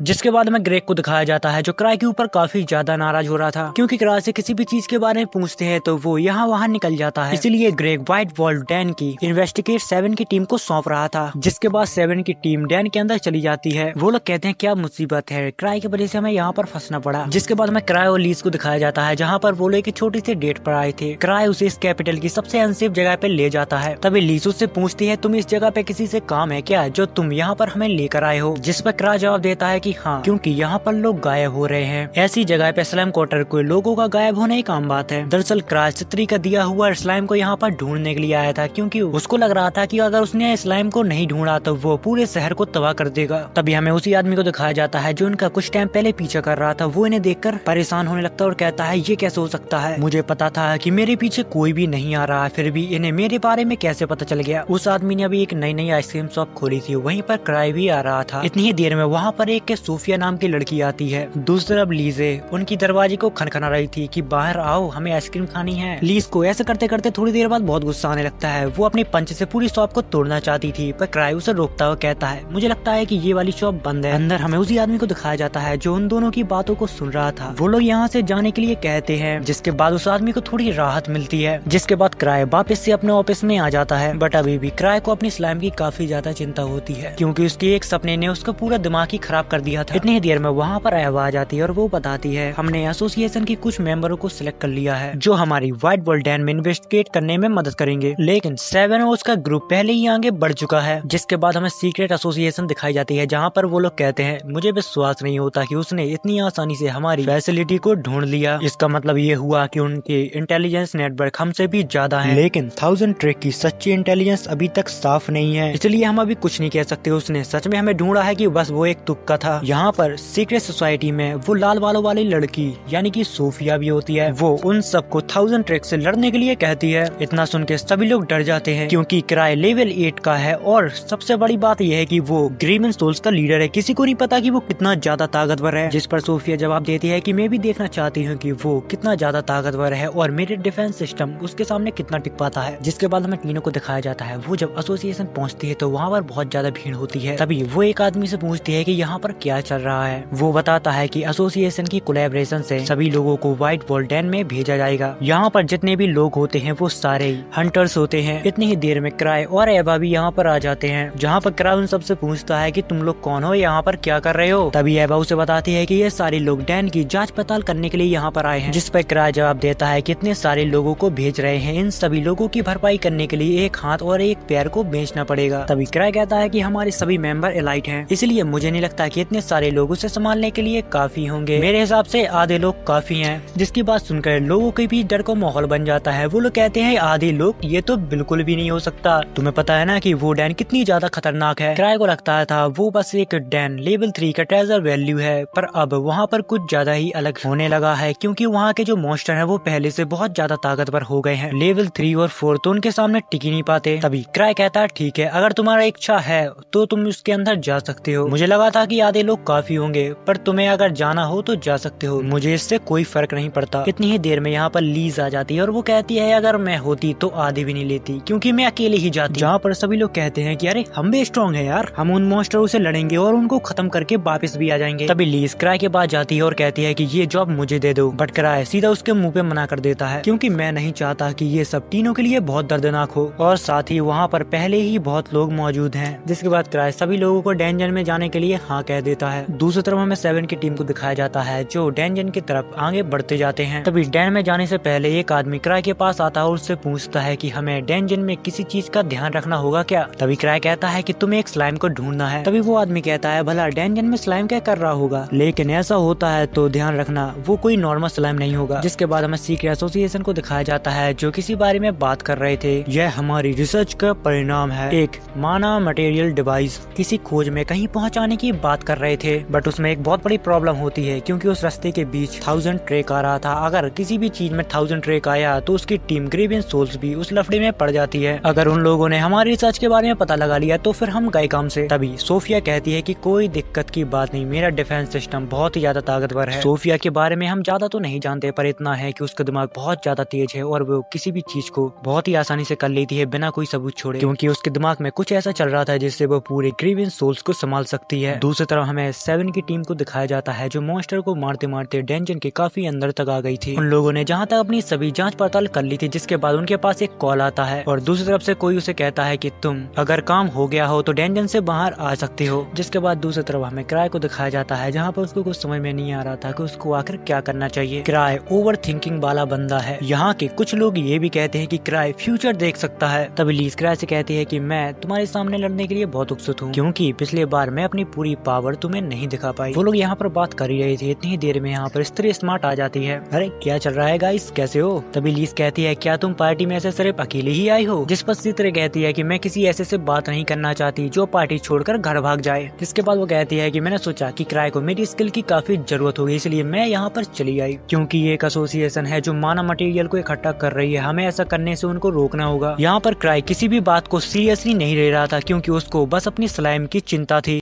C3 का स्लाइम एक ऐसा प्रोडक्ट है जो काफी इम्प्रूव हुआ है, लेकिन फिर भी ये एक फेलियर रहा। तभी वो क्राई से कहती है कि तुम मुझसे मत घबराओ, मैंने उसको ऐसा एडजस्ट किया है जैसे कि वो तुम्हारे ऊपर और मेरे ऊपर हमला नहीं करेगा, भले ही वो मटेरियम एलो कैप्सूल से बाहर निकल जाए। बट वो डायमेंशनल लॉकर से बाहर कैसे निकल गया, मुझे तो अभी भी ये समझ में नहीं आ रहा। जैसा कि मैंने पहले बताया कि वो कोई आम स्लाइम नहीं है, वो इतनी ताकत रखता है कि पूरे कैपिटल को खत्म कर सकता है। जिसके बाद सीन शिफ्ट होता है, तभी हमें 7 को दिखाया जाता है जिसके पास वही आदमी आता है जिसको क्राई ने उस स्लाइम के बारे में बताया था। जिसके बाद 7 सभी लोगों को यहाँ पर इकट्ठा करता है। यहाँ पर कभी भी किसी को एक स्लाइम दिख सकती है तो उससे थोड़ा बचकर रहना, क्योंकि क्राई ने बताया है कि वो बहुत ज्यादा खतरनाक है, इसलिए कोई भी उससे अकेले बढ़ने की कोशिश नहीं करेगा। अगर यहाँ पर किसी को स्लाइम दिखाई देती है तो वो सबसे पहले मुझे आकर बताएगा। जहाँ पर कुछ लोग कहते हैं कि नहीं नहीं नहीं, ये बिल्कुल भी नहीं हो सकता, क्योंकि स्लाइम अगर आ भी गई यहाँ पर तो वो हमारे पैरों के नीचे दब के मर जाएगी। जिस पर 7 उन्हें बताता है कि मैं किसी आम स्लाइम की बात नहीं कर रहा, उनके सामने हमारी स्वेट किसी भी काम की नहीं। यहाँ पर कुछ लोग उस स्लाइम को अलग अलग तरीके से मारने की सोचने लगते हैं। तभी 7 को गुस्सा आने लगता है और कहता है कि वो साला कंजूस आदमी कभी भी इंफॉर्मेशन को अच्छे से नहीं बताता। तभी यहाँ पर एक अजीब सा आदमी खड़ा होता है, वो कहता है अगर तुम्हें स्लाइम से इतना ज्यादा डर लग रहा है तो छोड़ दो, हम उससे निपट लेंगे अगर वो दिखाई दे तो। तभी 7 कहता है तो फिर ठीक है, बेकार में मत मनना। इतनी देर में वहाँ पर एक लड़की हाथ उठाती और कहती है क्या मैं कुछ बोल सकती हूँ? मैं एक एल्केमिस्ट हूँ और मेरा नाम तालिया है। मैं क्लैन की लेबोरेटरी में C3 के साथ थी, हम दोनों मिलकर एक रिसर्च कर रहे थे कि स्लाइम के साथ क्या क्या हो सकता है। तभी 7 कहता है तो फिर तुम उसके वीक पॉइंट के बारे में जानते होंगे। तभी वो बताती है कि मैंने और C3 ने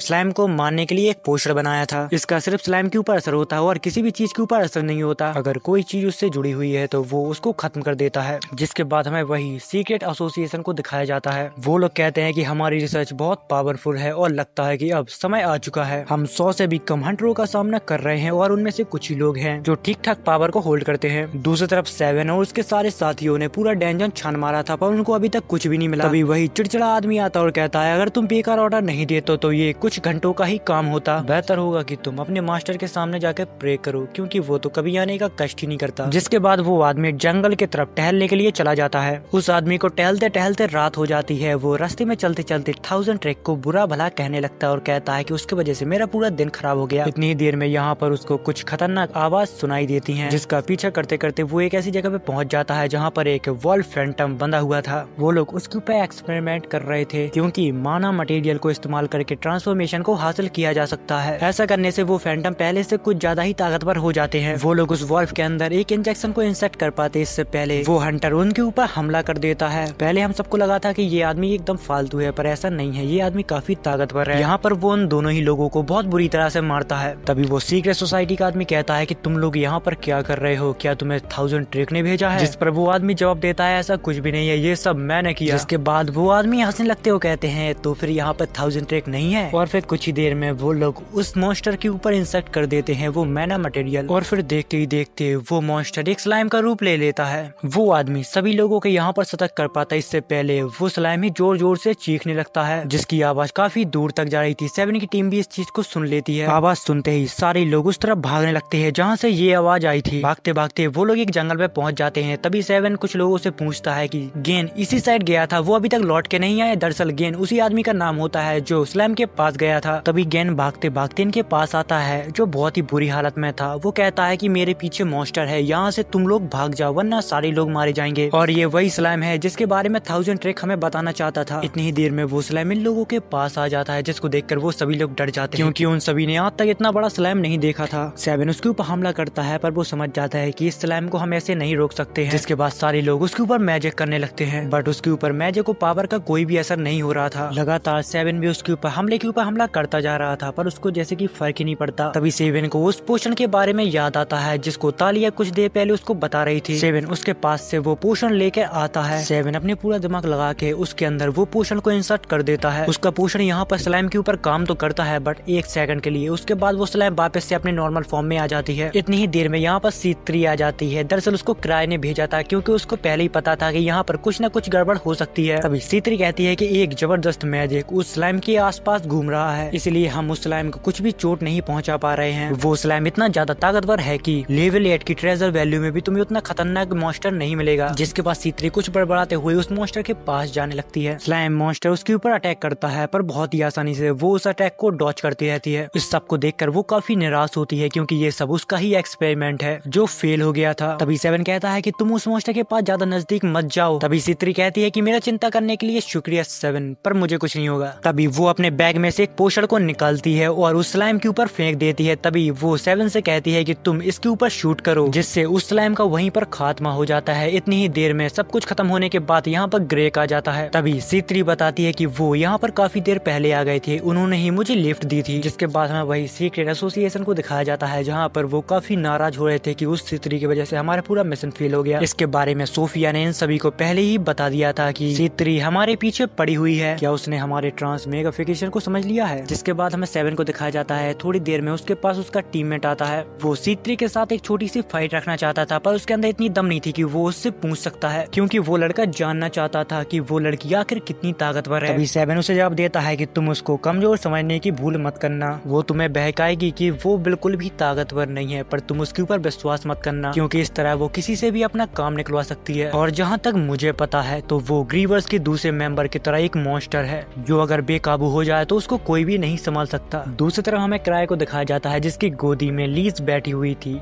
ये सब देखकर तीनों को काफी शर्म आ रही थी। जिसके बाद सीन कट होता है और हमें सीक्रेट सोसाइटी के कुछ लोगों को दिखाया जाता है जहां पर वो अपने दोस्त को बता रहे थे कि हमें एक एक करके सारे फैंटम को डैन के पास भेजना होगा, ऐसा सोफिया ने कहा है। बट यहाँ पर एक एक फैंटम को भेज कर हम उनको नहीं हरा सकते। तभी उन लोगों का लीडर बोलता है कि अभी सोफिया को नहीं पता कि जंग आखिर जीती कैसे जाती है, क्योंकि वो सिर्फ एक साइंटिस्ट है। क्योंकि हम लोग 1000 ट्रेक के सामने लड़ रहे हैं, उसका एक स्लाइम कुछ भी नहीं बिगाड़ सकता। हमें सारे स्लाइम को उससे लड़ने के लिए भेजना होगा ताकि हमारे हार का चांस ही ना हो। जिसके बाद हमें डेंजन के पास का सीन दिखाया जाता है जहाँ पर 7 की टीम ने उन्हीं लोगों को पकड़ लिया था जिनने स्लाइम मॉन्स्टर को बनाया था। ये लोग वही होते हैं जिनने व्हाइट वॉल्फ को इंजेक्शन लगाया था। C3 की टीम यहाँ पर सीक्रेट सोसाइटी के लोगों से कुछ पूछना चाहती थी पर वो लोग अपना मुंह नहीं खोलते। वो लोग पूछ के थक जाते हैं पर वो लोग कुछ बताते ही नहीं। तभी C3 उनसे कहती है कि मैं जानती हूँ कि तुम नोटस के स्टूडेंट हो, मैं शायद तुम्हें बताना भूल गई कि मैं काफी लंबे समय से आकाशिक टावर के पीछे पड़ी हुई हूँ। मैं तुम्हारे तुम्हारे बारे में सब कुछ जानती हूँ, बस मैं तुम्हारे साथ कोई जोर जबरदस्ती नहीं करना चाहती हूँ, तो मुझे बता दो कि नॉक्टस कहाँ पर है। बट फिर भी वो लोग अपना मुंह नहीं खोलते, जिस पर C3 उनके ऊपर अपना पोषण को यूज करना चाहती थी, जिससे वो सब कुछ सच सच उगल दें। तभी वहाँ पर कुछ लोग बोलते हैं कि ये इनलीगल है, आप इसको इस्तेमाल नहीं कर सकती, जिस पर C3 कहती है कि अगर हमने इसका इस्तेमाल नहीं किया तो नॉक्टस के बारे में पता नहीं चलेगा और वो यहाँ से भाग जाएगा। तभी ग्रेग कहता है कि इन लोगों को छोड़ो, हमें जल्दी करनी चाहिए। तभी C3 सबके सामने उस पोषण को खुद ही पी लेती है और सभी को बताती है कि ये सिर्फ एक पानी है और कुछ भी नहीं। इतनी ही देर में जंगल में से कुछ भयानक आवाजें आती हैं जो उन्हीं स्लाइम की होती हैं। इतनी ही देर में एक स्लाइम इनकी टीम के ऊपर हमला करने के लिए आ भी जाता है। वो लोग उसे रोकने की कोशिश करते हैं, बट ये भी पहले वाले जैसा काफी ताकतवर होता है। वो लोग पहले वाले स्लाइम की तरह इसे मार भी नहीं सकते हैं क्योंकि अब उनके पास पोषण ही नहीं है। तभी 7 कहता है कि मुझे अब समझ में आया कि क्राई आर्क को यहाँ पर क्यों भेजना चाहता था। वो लोग इस स्लाइम मॉन्स्टर को मारने की तरकीबें खोज रहे थे। इतनी ही देर में एक और स्लाइम मॉन्स्टर प्रकट हो जाता है और अब वो दोनों ही स्लाइम मॉन्स्टर आपस में लड़ने लगते हैं। वो मॉन्स्टर हंटर के ऊपर इसलिए हमला करते थे क्योंकि उनके पास माना था और उनको माना की भूख थी, बट यहाँ पर स्लाइम मॉन्स्टर के अंदर काफी ज्यादा माना पाया जाता है, इसलिए वो एक दूसरे से लड़ने लगते हैं। और फिर देखते ही देखते जंगल में काफी सारे स्लाइम मॉन्स्टर जाग जाते हैं जो एक दूसरे का माना लेने के लिए फाइट करने लगते हैं। अब उन लोगों को इन फैंटम की कमजोरी का पता चल गया था, जिसके बाद सीन कट होता है और हमें सीक्रेट सोसाइटी को दिखाया जाता है जहाँ पर वो उनका लीडर कह रहा होता है, मैंने कहा था कि जैसा सोफिया कहे बस तुम लोगों को वैसा ही करना है। तभी वो लोग माफी मांगते हैं जिनने सारे स्लाइम को एक साथ छोड़ दिया था। तभी सोफिया कहती है कि मुझे इनकी कमजोरी के बारे में पहले ही पता था, इसलिए मैंने एक एक फैंटम को भेजने के लिए कहा था,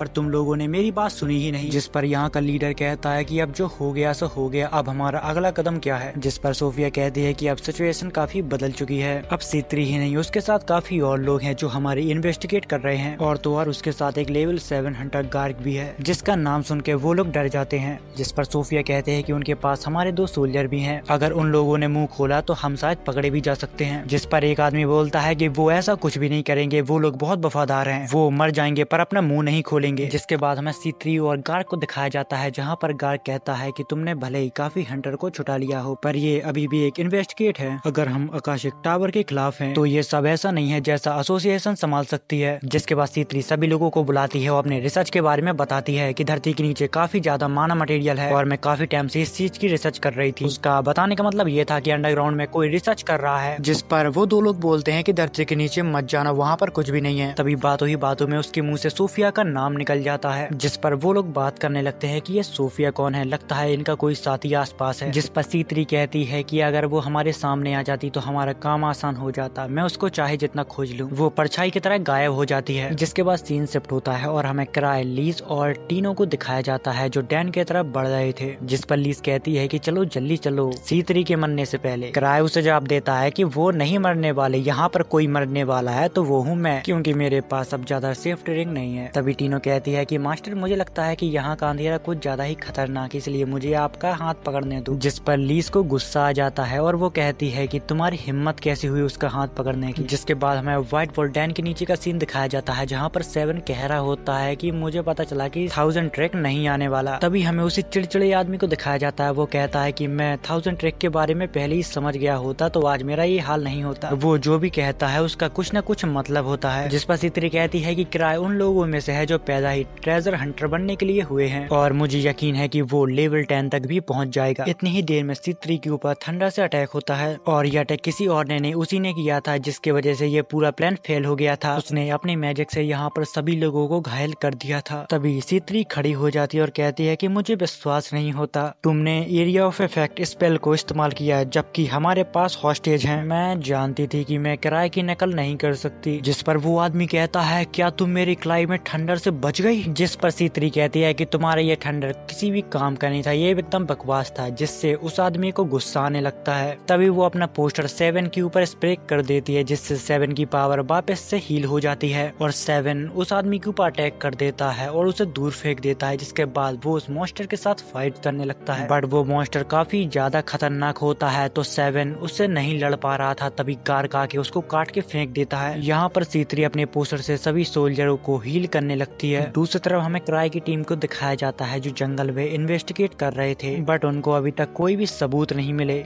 दूसरी तरफ हमें गार्ड को दिखाया जाता है जो 7 के साथ मिलकर उसी मॉन्स्टर को मार रहा था। उसको लगता था कि एक ही बार में वो मॉन्स्टर मर जाएगा, पर वो मॉन्स्टर कुछ ज्यादा ही ताकतवर निकलता है। दूसरी तरफ सीक्रेट सोसाइटी अल्टीमेट वेपन को अपने मैदान में उतार देती है लड़ने के लिए। ग्रेग उसके साथ फाइट करता है, पर उसको फाइट करने में उस मॉन्स्टर से काफी ज्यादा दिक्कत हो रही थी। तभी दूसरी तरफ 7 भी फाइट के बीच घायल हो जाता है। उन सभी को लड़ने में यहाँ पर बहुत ज्यादा दिक्कत हो रही थी। इतनी ही देर में यहाँ पर लीज आ जाती है। आते ही वो काफी सारे मॉन्स्टरों को ढेर कर देती है। दूसरी तरफ हमें क्राई और टीनो को दिखाया जाता है जो अभी भी जंगल में भटक रहे थे। क्राई ने लीज को यहाँ से भेज दिया था डैन के पास ताकि वो उन सभी की मदद कर पाए। तभी टीनो को जंगल में आसपास किसी की प्रेजेंस महसूस हो रही थी, बट क्राई को यहाँ पर कुछ पता ही नहीं चलता। और ये वही सीक्रेट सोसाइटी के लोग होते हैं जो यहाँ पर छुपकर उनको देख रहे थे। तभी क्राई कहता है कि टीनो, क्या तुम इन्हें इग्नोर नहीं कर सकती? क्राई को लग रहा था कि ये तो आम बात है, जंगल में जानवर तो होते ही हैं। अगर यहाँ पर कुछ है तो तुम्हें उनके घर को ढूंढना होगा और उनसे माफी भी मांगनी होगी। तभी हमें पता चलता है कि क्राई बातों ही बातों में उसको कुछ बताना चाहता है, बट यहाँ पर उन लोगों को कुछ समझ में नहीं आ रहा था कि आखिर 1000 ट्रेक करना क्या चाहता है। जिसके बाद क्राई सारा काम टीनो को सौंप देता है। तभी हमें दूसरी तरफ दिखाया जाता है कि वो सभी लोग मिलकर उस नए मॉन्स्टर के ऊपर अटैक करते रहते हैं, पर उसको जैसे फर्क ही नहीं पड़ता। बट यहाँ पर लीज पक्षियों को मारने में कुछ ज्यादा ही बिजी होती है। जिसके बाद वो जाकर उस नए मॉन्स्टर के ऊपर अटैक करने लगती है, जहाँ पर उस टैंक को लीज के साथ लड़ने में काफी ज्यादा दिक्कत हो रही थी। मौके को देखकर 7 और ग्रेग भी उसका साथ देने लगते हैं। इतना सब होने के बाद उस मॉन्स्टर को जरा सी भी चोट नहीं लगती। लीज यहाँ पर उसके ऊपर हमला कर पाती है, इससे पहले वो मॉन्स्टर उसके ऊपर अटैक कर देता है, जिस वजह से उसको थोड़ी सी चोट लग जाती है। तभी उसके ऊपर वो टैंक लेजर फेंकने लगता है और लीज उससे बच के भागने लगती है, जहाँ पर एक बार फिर से वो सभी लोग मिलकर उस टैंक के ऊपर अटैक करते हैं, बट इस बार भी वो उसे मारने में नाकामयाब रहते हैं। इतनी ही देर में वहाँ पर क्राई आ जाता है और वो कहता है कि तुम लोग क्या कर रहे हो? तभी लीज उससे कहती है कि मैं चाहती थी कि तुम्हारे आने से पहले मैं इस काम को खत्म कर दूं, बट ये बंदा काफी ताकतवर है। जिस पे क्राई कहता है कि हाँ तुम सही कह रही हो। तभी वो टैंक क्राई को देखकर क्राई को मारने के लिए आगे बढ़ने लगता है, जिसको देखकर टीनो डर जाती है। वो टैंक पूरी ताकत के साथ क्राई के ऊपर हमला करता है, पर उसके बदले वो ही दूर फेंक जाता है। जिस पर लीज कहती है कि ये तो कमाल था, और टीनो से कहती है कि तुम क्या उससे इतना ज्यादा चिपक रही हो, दूर हटो उससे। जिस पर क्राई कहता है कि सॉरी, इतना ज्यादा अंधेरा था कि मैंने कुछ भी नहीं देखा। और फिर देखते ही देखते सुबह हो जाती, जहाँ पर ग्रे को 7 बात कर रहे थे। वैसे अभी देखा जाए तो क्राई क्या कर रहा था, क्या उसके रैलिक की वजह से ये सब था? क्योंकि अभी तक उन लोगों को पल्ले नहीं पड़ा कि आखिर क्राई ने कैसे उस मॉन्स्टर को हरा दिया। जिसके बाद सीन कट होता है और हमें क्राई और C3 को दिखाया जाता है, जहाँ पर क्राई C3 से कहता है कि तुमने कहा था कि तुम्हारा वहाँ पे एक नेमेसिस है, यानी कि आकाशिक टावर, क्या मैं उसमें तुम्हारी कुछ मदद कर सकता हूँ? जिस पर C3 हाँ में जवाब देती है। तभी हमें उन बदमाशों को दिखाया जाता है जो कह रहे होते हैं कि सोफिया ने 1000 ट्रेक के क्लैन में इन्फिल्ट्रेट कर लिया, वो भी बिना किसी शक के। पर वो लोग इतनी भी ज्यादा भोले नहीं है, उनने हमारे बेस की एग्जिट को जाना, पर फिर भी उन लोगों ने उसको इग्नोर कर दिया। ये 1000 ट्रेक आखिर चाहता क्या है, हम अभी तक इसको नहीं समझ पाए। ऐसा ही उसने जंगल में किया कि उसको पता चल गया था कि हम उनका पीछा कर रहे हैं, पर फिर भी उसने हमको इग्नोर कर दिया। मैं बिल्कुल समझ नहीं पा रहा कि उसका इंटेंशन क्या है। दूसरी तरफ हमें सोफिया को दिखाया जाता है जो C3 और उसके स्लाइम के बारे में कुछ बात कर रही थी। दूसरी तरफ हमें मैजर को दिखाया जाता है जो क्राई के ऊपर काफी नाराज हो रहा था और उससे कहता है अब तुम मुझसे ये मत कहना कि तुम्हें कुछ भी नहीं पता। जिस पर क्राई हंसता है और कुछ भी नहीं कहता, क्योंकि उसका एक मामूली सा स्लाइम एक नेशनल लेवल मॉन्स्टर बन गया। हाँ, पर नॉक्टस ने उसके ऊपर कुछ एक्सपेरिमेंट किए जो एम्पायर के सबसे बड़े 3 में से एक क्राइम है। इसलिए सिटीजन को कोऑपरेट करना काफी ज्यादा जरूरी है, क्योंकि अगर उनने ऐसा नहीं किया तो चारों ओर अफरा तफरी मच जाएगी। तभी क्राई कहता है कि ये सब मुझसे नहीं पूछना चाहिए, तुम्हें ये सब C3 से पूछना चाहिए, क्योंकि वो इस बारे में मुझसे बहुत ज्यादा जानती है। दूसरी तरफ हमें वही गुंडों का ग्रोह दिखाया जाता है जो नटालिया को अपने साथ ले आए थे, जहाँ पर नटालिया डरते डरते उनसे कहती है कि तुम लोग कौन हो और मुझे यहाँ पर क्यों लाए हो। जहाँ पर उनका लीडर कहता है कि सोफिया अब तुम ये एक्टिंग बंद करो, हमारे पास ज्यादा टाइम नहीं है, हम इम्पेरियल कैपिटल से जल्दी यहाँ से निकल जाएंगे। जहाँ पर नटालिया उनसे कहती है कि सोफिया तुम लोग मुझे गलत समझ रहे हो, मेरा नाम तालिया वार्डमान है। जहाँ पर उनमें से एक आदमी बोलता है क्या उसने अपने आप को बदल लिया ताकि 1000 ट्रेक उसको ना पहचान पाए। तभी यहाँ पर एक मॉन्स्टर भी होता है जो तालिया को काफी नफरत की नजरों से देख रहा था। इतनी ही देर में यहाँ पर सोफिया आ जाती है, जहाँ पर सोफिया कहती है कि मुझे देर होगी, मुझे माफ करना। जहाँ पर तालिया और सोफिया दोनों ही एक जैसी दिखती हैं, बट यहाँ पर बॉडी लैंग्वेज में थोड़ी फर्क है। जहाँ पर वो लीडर कहता है कि सोफिया तुम ये सब देख के काफी हैरान नहीं हो। जिस पर सोफिया जवाब देती है कि मास्टर ये थोड़ा अलग है, वो नहीं जो मुझ जैसी लगती है वो मैं हूँ, और हाँ प्लीज ये मत कहना कि हम दोनों ही सिमिलर हैं। बट यहाँ पर उन दोनों को देखकर वहाँ के सभी लोग हैरान होते हैं, क्योंकि वो दोनों दोनों ही एक जैसी लग रही थी। बट यहाँ पर मास्टर को उन दोनों की बातें सुनकर वो सोफिया को देखकर सिर घूम रहा था, जहाँ पर वो अपने बाल निकाल के फेंक देती है और कहती है कि हम जो अक्सर चीज देखते हैं वो वैसी नहीं होती है, और दरअसल ये C3 होती है जो अपनी प्लानिंग के साथ इनका साथ दे रही थी और सही मौके पे इन सबको पकड़ना चाहती थी। जिसको सुनकर यहाँ के लीडर के होश उड़ जाते हैं कि कोई आखिर इतना कैसे शातिर हो सकता है कि उसके बारे में हमें हवा ही ना लगे। यहाँ पर C3 ने उन लोगों की मदद लेकर उनका ही प्लान चौपट कर दिया और अब उनको ही पकड़ लिया, क्योंकि मास्टर के पास सब कुछ था, एक्सपेंसिव इक्विपमेंट से लेकर माना मटेरियल तक। पर अब तुम लोगों का वक्त खत्म हो गया है। क्या तुमने कभी सोचा कि किराए ने इतने वक्त तक तुम्हें कैसे भ्रम में बनाए रखा? जिस पर यहाँ का लीडर कहता है कि 1000 ट्रैक को सब कुछ पता था कि आखिर यहाँ पर क्या चल रहा है। जिस पर C3 कहती है कि मुझे गलत मत समझना, पर मैंने किसी भी चीज को लीक नहीं किया, पर किराए सब कुछ देख सकता है। किराए बहुत ही काइंड इंसान है, जब तक मैं गई तब तक उसने सब कुछ सेट कर दिया था। तो बस असली बात तो ये है कि अभी तक जो सब भी हुआ है वो सब किराए ने करवाया था, क्योंकि जब किराया आया था तब C3 ने उस टैंक को जंप करवा दिया था। जिसके बाद C3 उस सोसाइटी के लीडर से हाथ मिला लेती है और कहती है मैं अपनी रिसर्च को पूरा करना चाहती हूँ। जिस पर वो लीडर कहता है कि तुम जो करना चाहती हो तुम वो कर सकती हो, हमें इससे कोई भी प्रॉब्लम नहीं है, क्योंकि उसके उल्टे सीधे एक्सपेरिमेंट पे लोग उसके ऊपर सस्पेक्ट करते रहते हैं। तभी C3 उसे बताते हैं कि ये मेरे पुराने फेलियर का नतीजा है। जिसकी बात सुनकर यहाँ पर तालियां रोने लगती है, जहाँ पर C3 उससे कहते हैं कि तुम्हारे बालों आंखें बहुत ज्यादा खूबसूरत है, इसीलिए मैंने सोचा कि तुम्हारे ऐसा होना काफी अच्छा है। यहाँ पर C3 के दिमाग में कुछ ज्यादा ही खतरनाक प्लान चल रहा था। तभी वो एक स्लाइम को बाहर निकालती है और कहती है कि ये सराउंडिंग माना मटेरियल को, मैजिक और ताकत को सभी को एब्जॉर्ब कर लेती है, और माना मटेरियल को खाकर ये स्लाइम अपना बहुत बड़ा रूप ले लेती है। पर इस बात से यहाँ का जो मास्टर है वो काफी ज्यादा डरा हुआ था, क्योंकि वो स्लाइम दुनिया की सभी चीजों को खा सकता था। C3 अपने स्लाइम को टेस्ट करना चाहती थी। इतनी ही देर में यहाँ पर स्मोक होने लगता है। स्मोक होते ही यहाँ का लीडर यहाँ से भागने लगता है। उसके सोल्जर उसका कवर देते हैं, बट वो यहाँ से निकल पाता है इससे पहले एक आदमी उसको रोक लेता है। वो आदमी काफी अजीब था, तो C3 का एक्सपेरिमेंट भी हो सकता है। तभी C3 कहती है कि ग्रीवर्स में मेरे जैसे कमजोर आदमी के लिए मुझे जल्दी से ताकत चाहिए थी। इसी के साथ मेरे गोलेम को टाइम और रिसोर्सेस की काफी ज्यादा जरूरत थी, तो मैंने सोचा कि इसके लिए तुम कैसे रहोगे। जिसके बाद C3 अपना ग्रीवर्स वाला मास्क पहनती है और इस सोसाइटी के लीडर को खत्म करवा देती है। जिसके बाद सीन कट होता है और अगले सीन में हमें किराए और C3 को दिखाया जाता है, जहाँ पर C3 उसे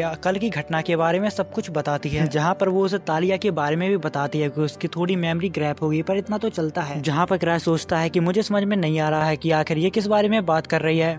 जिसके बाद सीन कट होता है और हमें ग्रेग को दिखाया जाता है, जो किराए को 1 मिनट के लिए अपने पास बुलाता है, जहाँ पर वो उसे क्रैशिंग लाइटिंग के बारे में बताता है, जो अभी एम्पेरियर कैपिटल आया है और नोल्ड हेल का दूसरा नाम है। वो लेवल 7 हंटर है, बट किराए को उसके बारे में कुछ भी पता नहीं होता। जहाँ पर वो जवाब देता है कि मुझे उसमें कोई भी इंटरेस्ट नहीं है। जहाँ पर मैनेजर कहता है तुम सच में बिंदास हो यार, उसने थंडर ड्रैगन को मारा है, वो एक थंडर स्लेयर है। जहाँ पर किराए उससे कहता है अगर तुम ये कह रहे हो तो मैं भी एक ड्रैगन स्लेयर हूँ। किराए की बात सुनकर मैनेजर हंसने लगता है और कहता है कम से कम कोई भी प्रॉब्लम क्रिएट मत करना प्लीज। तभी किराए की पीठ में वो उसको एक धप्पी देता है, जिससे उसका एक रेलिक टूट जाता है। मतलब कि किराए के लिए वो सब इतना ज्यादा ताकतवर था कि उसकी जान भी जा सकती थी। जहाँ पर किराए कहता है कि अभी तो मैं मर जाता, पर जिंदगी को छोड़ना बहुत मुश्किल है। जिसके बाद हमें ज़ेब्रूदिया ऑक्शन को दिखाया जाता है, जो एक नेशनल इवेंट है जो हर साल होता है। यहाँ पर ज्यादातर आइटम जो डिस्प्ले में है वो सारे ही रेलिक हैं। ज़ेब्रूदिया में इस वक्त जो रेलिक आते हैं उनकी क्वालिटी और क्वांटिटी एक्सपेक्टेशनल होती है। जहाँ पर इस ऑक्शन के बारे में किराए को याद आता है, वो भी इस ऑक्शन में पार्टिसिपेट करना चाहता था, पर वो इस बार में भूल गया था क्योंकि उसके पास पैसे नहीं थे। तभी वो C3 से उधार लेने की सोचता है। तभी उसको याद आता है कि पहले भी C3 से पैसे लिए थे, वो पैसे अभी तक उसने लौटाए नहीं। इतनी ही देर में उसके पास एक लड़की आती है और वो कहती है कि मैं हमेशा रिसेप्शन डेस्क पर रहती हूँ। तभी उसको याद आता है कि अरे हाँ, वो तो ग्रेग के नीचे है। जहाँ पर वो लड़की कहती है कि अंकल काफी खुश दिख रहे थे, उनके साथ कुछ हुआ है क्या? किराए उसे बताता है इतना तो मुझे नहीं पता, वो शायद ड्रैगन स्लेयर के बारे में बात कर रहे थे। जिस पर वो लड़की खुश हो जाती है और कहती है कि वो आर्नोल्ड है, फीलिंग फ्रॉग का। इतनी ही देर में यहाँ पर C3 आ जाती है, जिसके बाद वो C3 यहाँ से चले जाते हैं। वो लोग एवा के पास पहुँचते हैं और उसको एक नया जानवर दिखाते हैं, जिसे C3 ने अपने एक्सपेरिमेंट से बनाया था। और ये एनिमल वही होता है जो कुछ देर पहले फाइट में हमें जंग के मैदान में देखे थे। C3 ने अपने एक्सपेरिमेंट से उसको काफी छोटा कर दिया। जैसे ही वो एनिमल क्राई के नजदीक आता है तो क्राई उसको अपने हाथ में ले लेता है और थोड़ी देर बाद एक एक करके उसके सारे रेलिक टूटने लगते हैं। वो जब अपने रेलिक को देखता है तो उसके सारे ही रेलिक टूट चुके थे। अब उसके पास सिर्फ एक ही लाइफ बची थी। वो तो सही टाइम पे C3 ने एनिमल को वापस ले लिया था। तभी क्राई सोचने लगता है कि तुमने कहा था कि ये मुझे कोई भी नुकसान नहीं पहुंचाएगा, तो फिर ये सब क्या है, या तो फिर इसका मतलब ये है कि ये सिर्फ मेरे साथ खेल रहा था या फिर ये मुझे नुकसान पहुंचाना चाहता है, इसीलिए इस तरीके से इसको अपने पास रखना खतरनाक होगा। ये जानवर तो मुझे खेल खेल में मार ही देगा, इसलिए पहले मुझे अपने रेलिक के माना को चार्ज करना होगा। तभी वो C3 से पूछने लगता है, क्या तुम्हें पता है कि लूसिया कब वापस आएगी? जिस पर वो कहती है कि मुझे लगता है कि उसको थोड़ा समय और लगेगा। जिसके बाद C3 क्राई की मसाज करने लगती है, बट वो यहाँ पर कुछ ज्यादा ही खतरनाक तरीके से उसको मसाज दे रही थी। कुछ देर बाद उनको स्टारलाइट के 2 मेंबर मिलते हैं, जहाँ पर उनका नाम लैपिस और क्रिश होता है। तभी उनमें से एक लड़की कहती है कि ऐसे क्या देख रहे हो कमजोर इंसान, लैपिस वहाँ पर खड़ी हुई है और तुमने अभी तक उसको हेलो भी नहीं किया। स्टारलाइट पार्टी अभी अभी इस किंगडम में आई है, इसलिए वो नहीं जानती कि क्राई आखिर कौन है। तभी लैपिस कहती है कि भले ही वो भी एक बेवकूफ इंसान हो, पर वो इस क्लैन का लीडर है। जिस पर क्रिस कहती है कि सोचना मुश्किल है कि ये आदमी लूसिया का बड़ा भाई है, ये बिल्कुल असंभव लगता है। जहाँ पर हमें पता चलता है कि स्टारलाइट एक रियर पार्टी है जो नोबल स्पेंट नाम के सब रेस से बनी हुई है। ये लोग अपनी लंबी उम्र और बेहतर मैजिक स्किल के नाम से जाने जाते हैं। इतनी ही देर में मेरिटा जो 7 की टीम की एक मेंबर होती है, वो क्राई की रैलिक चार्ज करने के लिए आगे आती है। हालांकि उसको इतना अच्छा चार्ज करना तो नहीं आता, पर वो इसको एक बार ट्राई करना चाहती है। मेरिटा यहाँ पर अपनी पूरी कोशिश करके 1-2 रैलिकों को चार्ज करती है, पर उसके बाद वो यहाँ पर बेहोश हो जाती है, क्योंकि रैलिक को चार्ज करने में काफी ज्यादा माना लगता है। जिसके बाद C3 उन सभी को यहाँ पर कुछ ज्यादा ही मोटिवेट कर देती है, जिसके बाद सभी लोग माना को लगा के रैलिक को चार्ज करने लगते हैं। दूसरी तरफ हमें आर को दिखाया जाता है जो नोबल के साथ पार्टी कर रहा था। इतनी ही देर में वहाँ पर लेडी क्लियर आ जाती है। दूसरी तरफ हमें क्राई, टीनो और C3 को दिखाया जाता है जो लीज के रूम में बैठकर उसके इंतजार कर रहे थे। तभी C3 टीनो के पास जाती है और उससे कहती है, क्या तुम्हारी बहन ने तुम्हारे साथ कुछ ज्यादा ही बुरा सलूक किया है? बट यहाँ पर टीनो को C3 की बातों से काफी डर लग रहा था, जिस पर वो मास्टर कहने लगती है। तभी क्राई C3 से कहता है कि तुम उसको छोड़ दो, तुम उसके साथ ऐसा मजाक मत करो। बट यहाँ पर लीज को पता नहीं होता कि वो सभी लोग उसके रूम में उसका इंतजार कर रहे हैं, जिस वजह से वो बिना ही क्लॉथ की बाहर आ जाती है। तभी क्राई भी उसको देख लेता है। तभी C3 फटाक से क्राई की आंखों को बंद कर देती है और कहती है कि तुम अंदर जाओ, तुम ऐसे कभी भी बाहर मत आया करो। यहाँ पर टीनो उसको टॉवल देने की कोशिश करती है, पर यहाँ पर हमें पता चलता है कि लीज ने ये सब जानबूझ के किया था। तभी लीज क्राई से कहती है कि तुम्हें कुछ चाहिए है क्या? तभी क्राई कहता है कि मैं सोच रहा था कि C3 अगर सेफ लौट आई तो हम उसके साथ सेलिब्रेट करेंगे। तभी इस बात से लीज खुश हो जाती है और क्राई को झप्पी देना चाहती है, पर C3 ऐसा होने नहीं देती,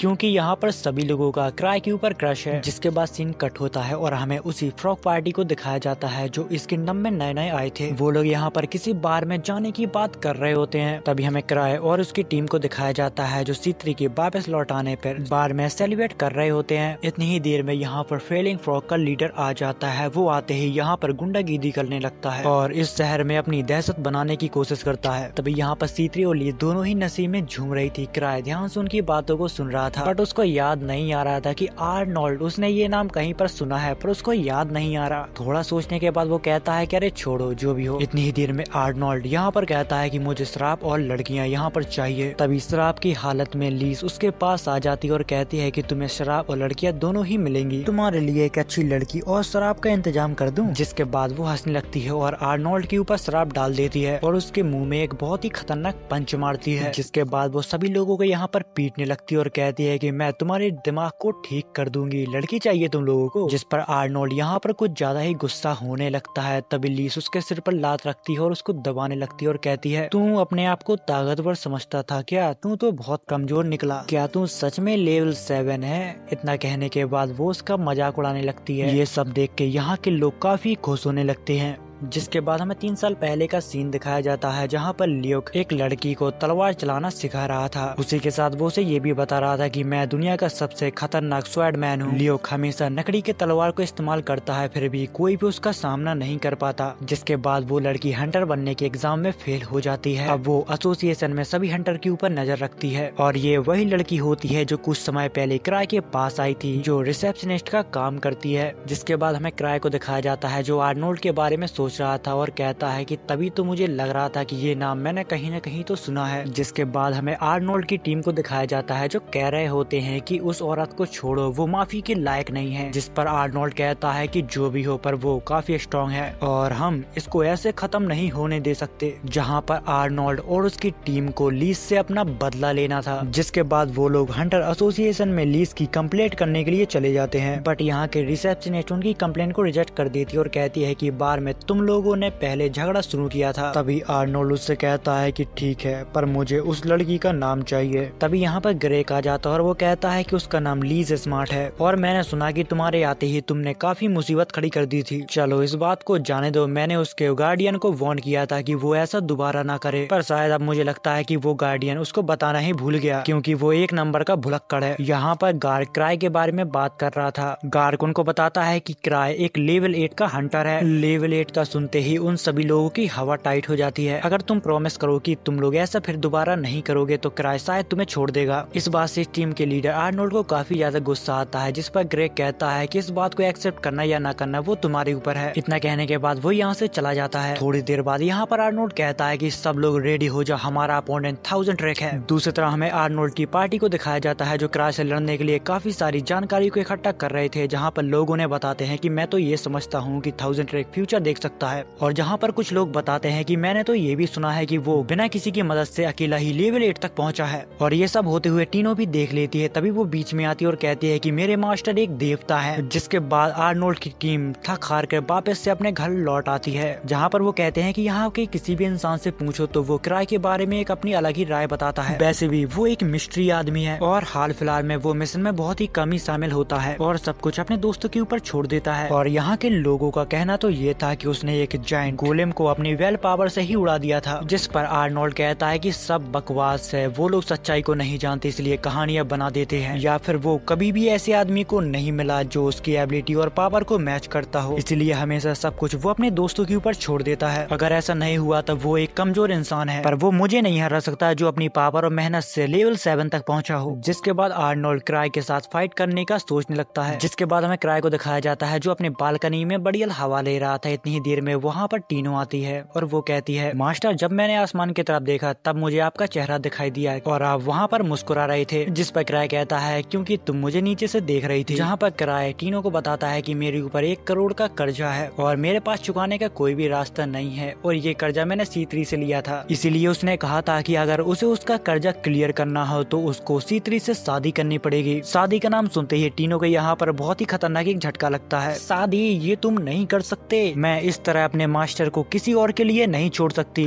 तभी यहाँ पर क्राई हंसता और कहता है कि ये सब तो एक मजाक था, चलो कुछ मीठा खाने चलते हैं। जहाँ पर टीनो क्राई से कहती है क्या हम ट्रेजर के अंदर रैलिक ढूंढने चलें, और अभी तो रैलिक का ऑक्शन भी चल रहा है, उसके हमें अच्छे खासे दाम मिल सकते हैं। जिस पर क्राई सोचता है क्या तुम चाहती हो टीनो मैं मर जाऊं, क्योंकि वो बिना रैलिक के कहीं पर भी सरवाइव नहीं कर पाएगा। दूसरी तरफ हमें आर्नोल्ड की टीम को दिखाया जाता है जो 1000 ट्रैक को हराने की बात कर रहे थे। 1000 ट्रैक की टीम अगर उसके पास होगी तो हम उसे नहीं हरा पाएंगे, और जब वो अकेला हो तो सभी लोग मिलकर उसके ऊपर अटैक करेंगे। इतनी ही देर में वहाँ से टीनो और क्राई गुजरते हैं। तभी क्राई कहता है कि तुम लोग कौन हो। तभी आर्नोल्ड बोलता है कि बार में जो सब भी हुआ उसका वक्त आ गया है चुकाने का 1000 ट्रैक, और तुम्हारी हिम्मत कैसी हुई यहाँ पर अकेले आने की, जहाँ पर आर्नोल्ड की टीम पूरे हथियारों के साथ यहाँ पर आई थी। तभी क्राई कहता है कि ओह याद आया, तुम तो वही हो बार वाले। तभी टीनो कहती है क्या तुम हमसे लड़ना चाहते हो, मैंने कहा था ना कि मास्टर एक देवता है। जिस पर वो लोग कहते हैं कि इस मामले से तुम दूर रहो लड़की, हम 1000 ट्रैक से बात कर रहे हैं। जिस पर क्राई उन्हें शांत होने के लिए कहता है, और वो ये भी कहता है कि लीज ने जो भी किया वो काफी सोचने की बात है, पर इस समय मैं टीनो के साथ डेट पर हूँ, इसीलिए मुझे तुम लोगों से लड़ाई नहीं करनी, इसलिए मैं तुम सभी से माफी मांग लूंगा अगर जरूरत पड़ी तो। क्योंकि क्राई यहाँ पर किसी के साथ भी फाइट नहीं करना चाहता था, उसके पास इतनी पावर नहीं थी कि वो लेवल 7 को संभाल पाए। जिस पर टीनो कहती है कि आप ऐसा इनसे क्यों कह रहे हो मास्टर, आप इनको आराम से हरा सकते हो। तभी क्राई उसका मुंह पकड़ लेता है और उससे कहता है कि आज मैंने कोई भी हथियार नहीं लिए हैं, क्या हम इन लोगों को किसी और दिन देख सकते हैं। जिसके बाद वो उनसे कहता है कि अगर तुमने मुझे ऐसे हरा दिया तो तुम्हें जीत का मजा नहीं आएगा। जिस पर टीनो कहती है कि मास्टर को सिर्फ इसलिए फिक्र है कि वो तुम्हारे साथ कुछ गलत न कर बैठे, जिससे आर्नोल्ड की टीम को गुस्सा आने लगता है। और क्राई टीनो से कहता है कि तुम्हें कुछ मीठा खाना था ना, चलो हम लोग खाने चलते हैं, बट आर्नोल्ड उसे ऐसे नहीं जाने देता है। जिस पर क्राई उसे कहता है कि अगर तुम्हें लड़ने का इतना ही शौक है तो चलो हम खुले में लड़ते हैं। जहाँ पर वो लोग भी सोच में पड़ जाते हैं कि आखिर ये आदमी कौन सी चाल चल रहा है। पर यहाँ पर क्राई ने सबको इसलिए बुलाया था ताकि सड़क पे अगर उसको कोई अपने क्लैन का मेंबर मिल जाए तो वो उसको बुला ले, बट उसको दूर दूर तक कोई नहीं दिखता। जिस पर आर्नोल्ड का एक मेंबर बोलता है कि तुम कितनी देर तक ऐसे ही खड़े रहोगे, चलो फाइट शुरू करते हैं। जिस पर क्राई उसी आदमी का नाम लेकर बोलता है कि ओह हाँ। तभी वो आदमी शॉक हो जाता है और कहता है कि तुम्हें मेरा नाम कैसे पता। तभी आर्नोल्ड उसे बताता है कि तुम्हें उसकी बात नहीं सुननी चाहिए। आर्नोल्ड यहाँ पर आगे बढ़ता और कहता है कि जैसा अफवाहों में कहा गया था तुम्हें समझना उतना ही मुश्किल है, लेकिन मैं तुम्हारी लड़ाई की ताकत समझ गया। हम लोग एक लेवल पे नहीं है बिना असली स्किल के। तुमने अपने गोल को अपने लक और अपने दोस्तों की वजह से पाया और ये है 1000 ट्रिक का असली रूप। तभी टीनो कहती है कि मैं चुप नहीं रह सकती जहाँ पर मास्टर का अपमान हो, और वो क्राई से कहती है कि मुझे बस 2 मिनट दो, मैं इन सभी को पछाड़ दूंगी। जहाँ पर क्राई लड़ने के लिए उसे हाँ कह देता है और पीछे हट जाता है। जिसके बाद टीनो आर्नोल्ड के साथ फाइट करने लगती है, पर यहाँ पर आर्नोल्ड टीनो से बहुत ज्यादा पावरफुल था। तभी क्राई यहाँ पर किसी भी एक क्लैन मेंबर को ढूंढ रहा था ताकि ये खबर वो फटाफट आर्क के पास पहुंचा पाए और वो मदद लेके यहाँ पर आए। तभी आर्नोल्ड के मेंबर बोलते हैं कि तुम कहाँ पर देख रहे हो, यहाँ पर ध्यान दो, तुम्हारी मिस लड़ रही है। टीनो यहाँ पर पूरी ताकत के साथ आर्नोल्ड के साथ फाइट कर रही थी, पर वो आर्नोल्ड को अभी तक एक खरोच भी नहीं पहुंचा पाई थी। तभी आर्नोल्ड उसका सिर पकड़ता है और जमीन में दे मारता है और 1000 ट्रिक से कहता है कि अब बस बहुत हो गया, तुम्हारी वजह से एक लड़की बेचारी मार खा रही है और तुम्हें उसकी बिल्कुल परवाह ही नहीं। जहाँ पर क्राई उनसे कहता है कि मैं तुम लोगों को ऐसे नहीं दिखा रहा था कि जैसे कि मैं एक किंग हूँ, बस मैं तुम लोगों से लड़ना नहीं चाहता था। तभी वो अपने पॉकेट से एक मैजिकल गैजेट को निकालता है जिसे उसे काफी टाइम पहले लूसिया ने दिया था। अब वो समय आ चुका था जहाँ पर वो आर्नोल्ड और आर्नोल्ड की टीम के ऊपर ग्रेविटी मैजिक करता है। इतना खतरनाक मैजिक देखने के बाद वो सभी लोग डर जाते हैं, पर उसी के बीच टीनो भी उसमें फंस जाती है। जब क्राई की नजर टीनो के ऊपर जाती है तो वो अपनी मैजिक से उसे आजाद करवा देता है। तभी आर्नोल्ड यहाँ पर कहता है तो फिर तुम एक मैजिशियन हो, जिस पर क्राई कहता है कि नहीं, मैं मैजिशियन नहीं हूँ, पर उससे क्या फर्क पड़ता है। जिसके बाद क्राई और टीनो एक शॉप पर आ जाते हैं जहाँ पर टीनो उससे माफी मांगती है, वो उस आदमी से नहीं जीत पाई। जिस पर क्राई कहता है कि तुम इस बारे में चिंता मत करो। तभी टीनो उससे कहती है क्या कोई ऐसा ट्रेजर वैल्यू है जिसमें मैं तुम्हारा सारा कर्जा चुका पाऊँ या फिर तुम्हारी इस चीज में कुछ मदद कर पाऊँ। जिसके बाद हमें हंटर एसोसिएशन को दिखाया जाता है जहाँ पर आर्नोल्ड की टीम ने एक ड्रैगन को पकड़ने की रिक्वेस्ट की थी, जहाँ पर क्राई ने उनके रिक्वेस्ट को रिजेक्ट कर दिया था, ये कहकर कि उससे अच्छा तुम एक चिकन को पकड़ो, खाने में वो टेस्टी तो होती है। इस बात से आर्नोल्ड को यहाँ पर काफी ज्यादा गुस्सा आने लगता है। दूसरी तरफ हमें वही स्टार लाइट की लड़कियों को दिखाया जाता है जो अभी तक क्राई के लिए उसके रैलिक को चार्ज कर रही थी। जिसके बाद सीन कट होता है और हमें क्राई और टीनो को दिखाया जाता है जहाँ पर वो एक बूढ़े आदमी के पास अपना रैलिक को चेक करवाने के लिए आए थे। वो रैलिक यहाँ पर काफी कमाल का होता है, पर उस बूढ़े आदमी के दिमाग में ये समझ में नहीं आया था कि आखिर ये लेवल 1 की ट्रेजर वैल्यू में कैसे मिल गया। जिस पर क्राई जवाब देता है क्योंकि टीनो ने इसको ढूंढने में काफी ज्यादा मेहनत की। जहाँ पर वो बूढ़ा आदमी उनको ये भी बताता है कि मुझे इस रैलिक को चेक करना होगा, उसके बाद इसकी असली वैल्यू को पता चलेगा। उस बूढ़े आदमी के पास काफी सारे रैलिक आए थे जो अभी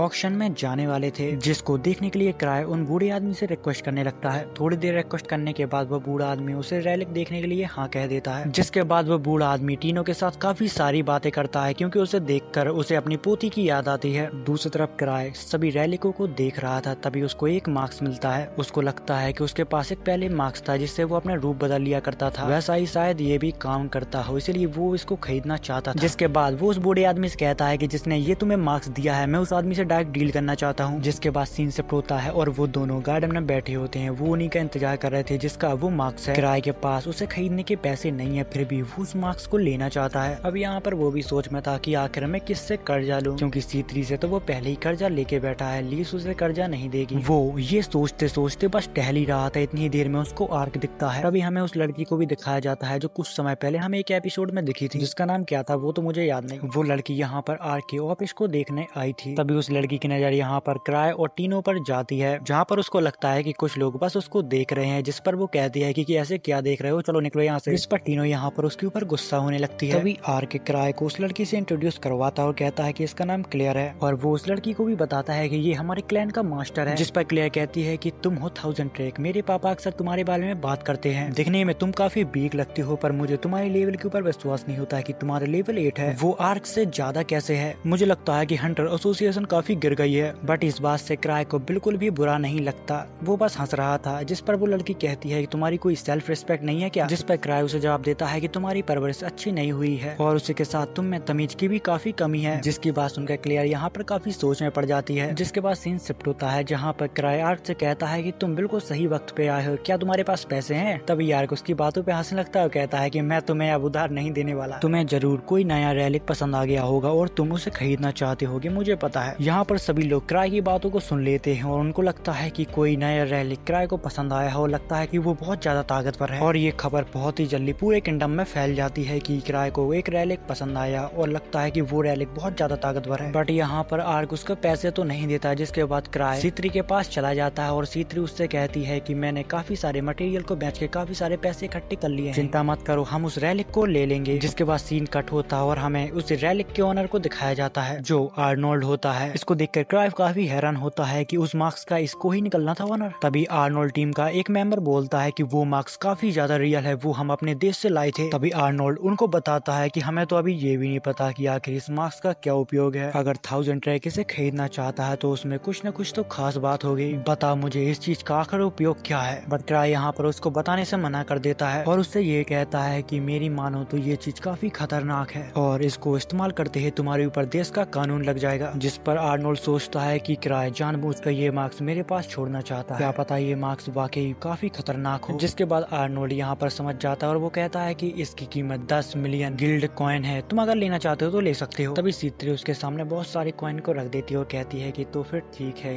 ये रैलिक अब से मेरा हुआ। जिसके बाद यहाँ पर बहुत सारे लोग आ जाते हैं उस रैलिक को खरीदने के लिए, क्योंकि सभी लोगों ने सुना था क्योंकि वो रैलिक काफी ज्यादा ताकतवर है और यहाँ पर सभी आदमी एक दूसरे से ज्यादा बढ़ के बोली लगा रहे थे। इतनी ही देर में यहाँ पर क्लियर भी आ जाती है और वो कहती है कि मुझे लगता है कि ये रैलिक सबसे ज्यादा पावरफुल है, इसलिए इसे तो मैं ही खरीद के जाऊंगी और आर को गिफ्ट दूंगी। जिसके बाद क्राई वापस से अपने ऑफिस में लौट आता है और एवा को आज के बारे में सब कुछ बताता है। और फिर थोड़ी देर में यहाँ पर सीत्री आती है, वो क्राई के सामने बहुत सारे पैसों को रखती है और कहती है कि अब हम उस रैलिक को खरीद लेंगे। सीत्री ने क्राई और अपनी शादी के लिए जो पैसे बचाए थे वो सारी पैसे ले आती है जो 800 मिलियन गिल्ड कॉइन होते हैं। बट यहाँ पर क्राई को बताता है कि वो मार्क्स किसी भी काम का नहीं, वो बस एक बेकार रैलिक है। और फिर इसी के साथ ये सीजन कंप्लीट होता है। तो फिर आप लोग लाइक और सब्सक्राइब कर देना, इससे जो खुशी मिलती है वो नेक्स्ट लेवल होती है। तो फिर मैं चला दूसरी वीडियो बनाने, तब तक के लिए बाय।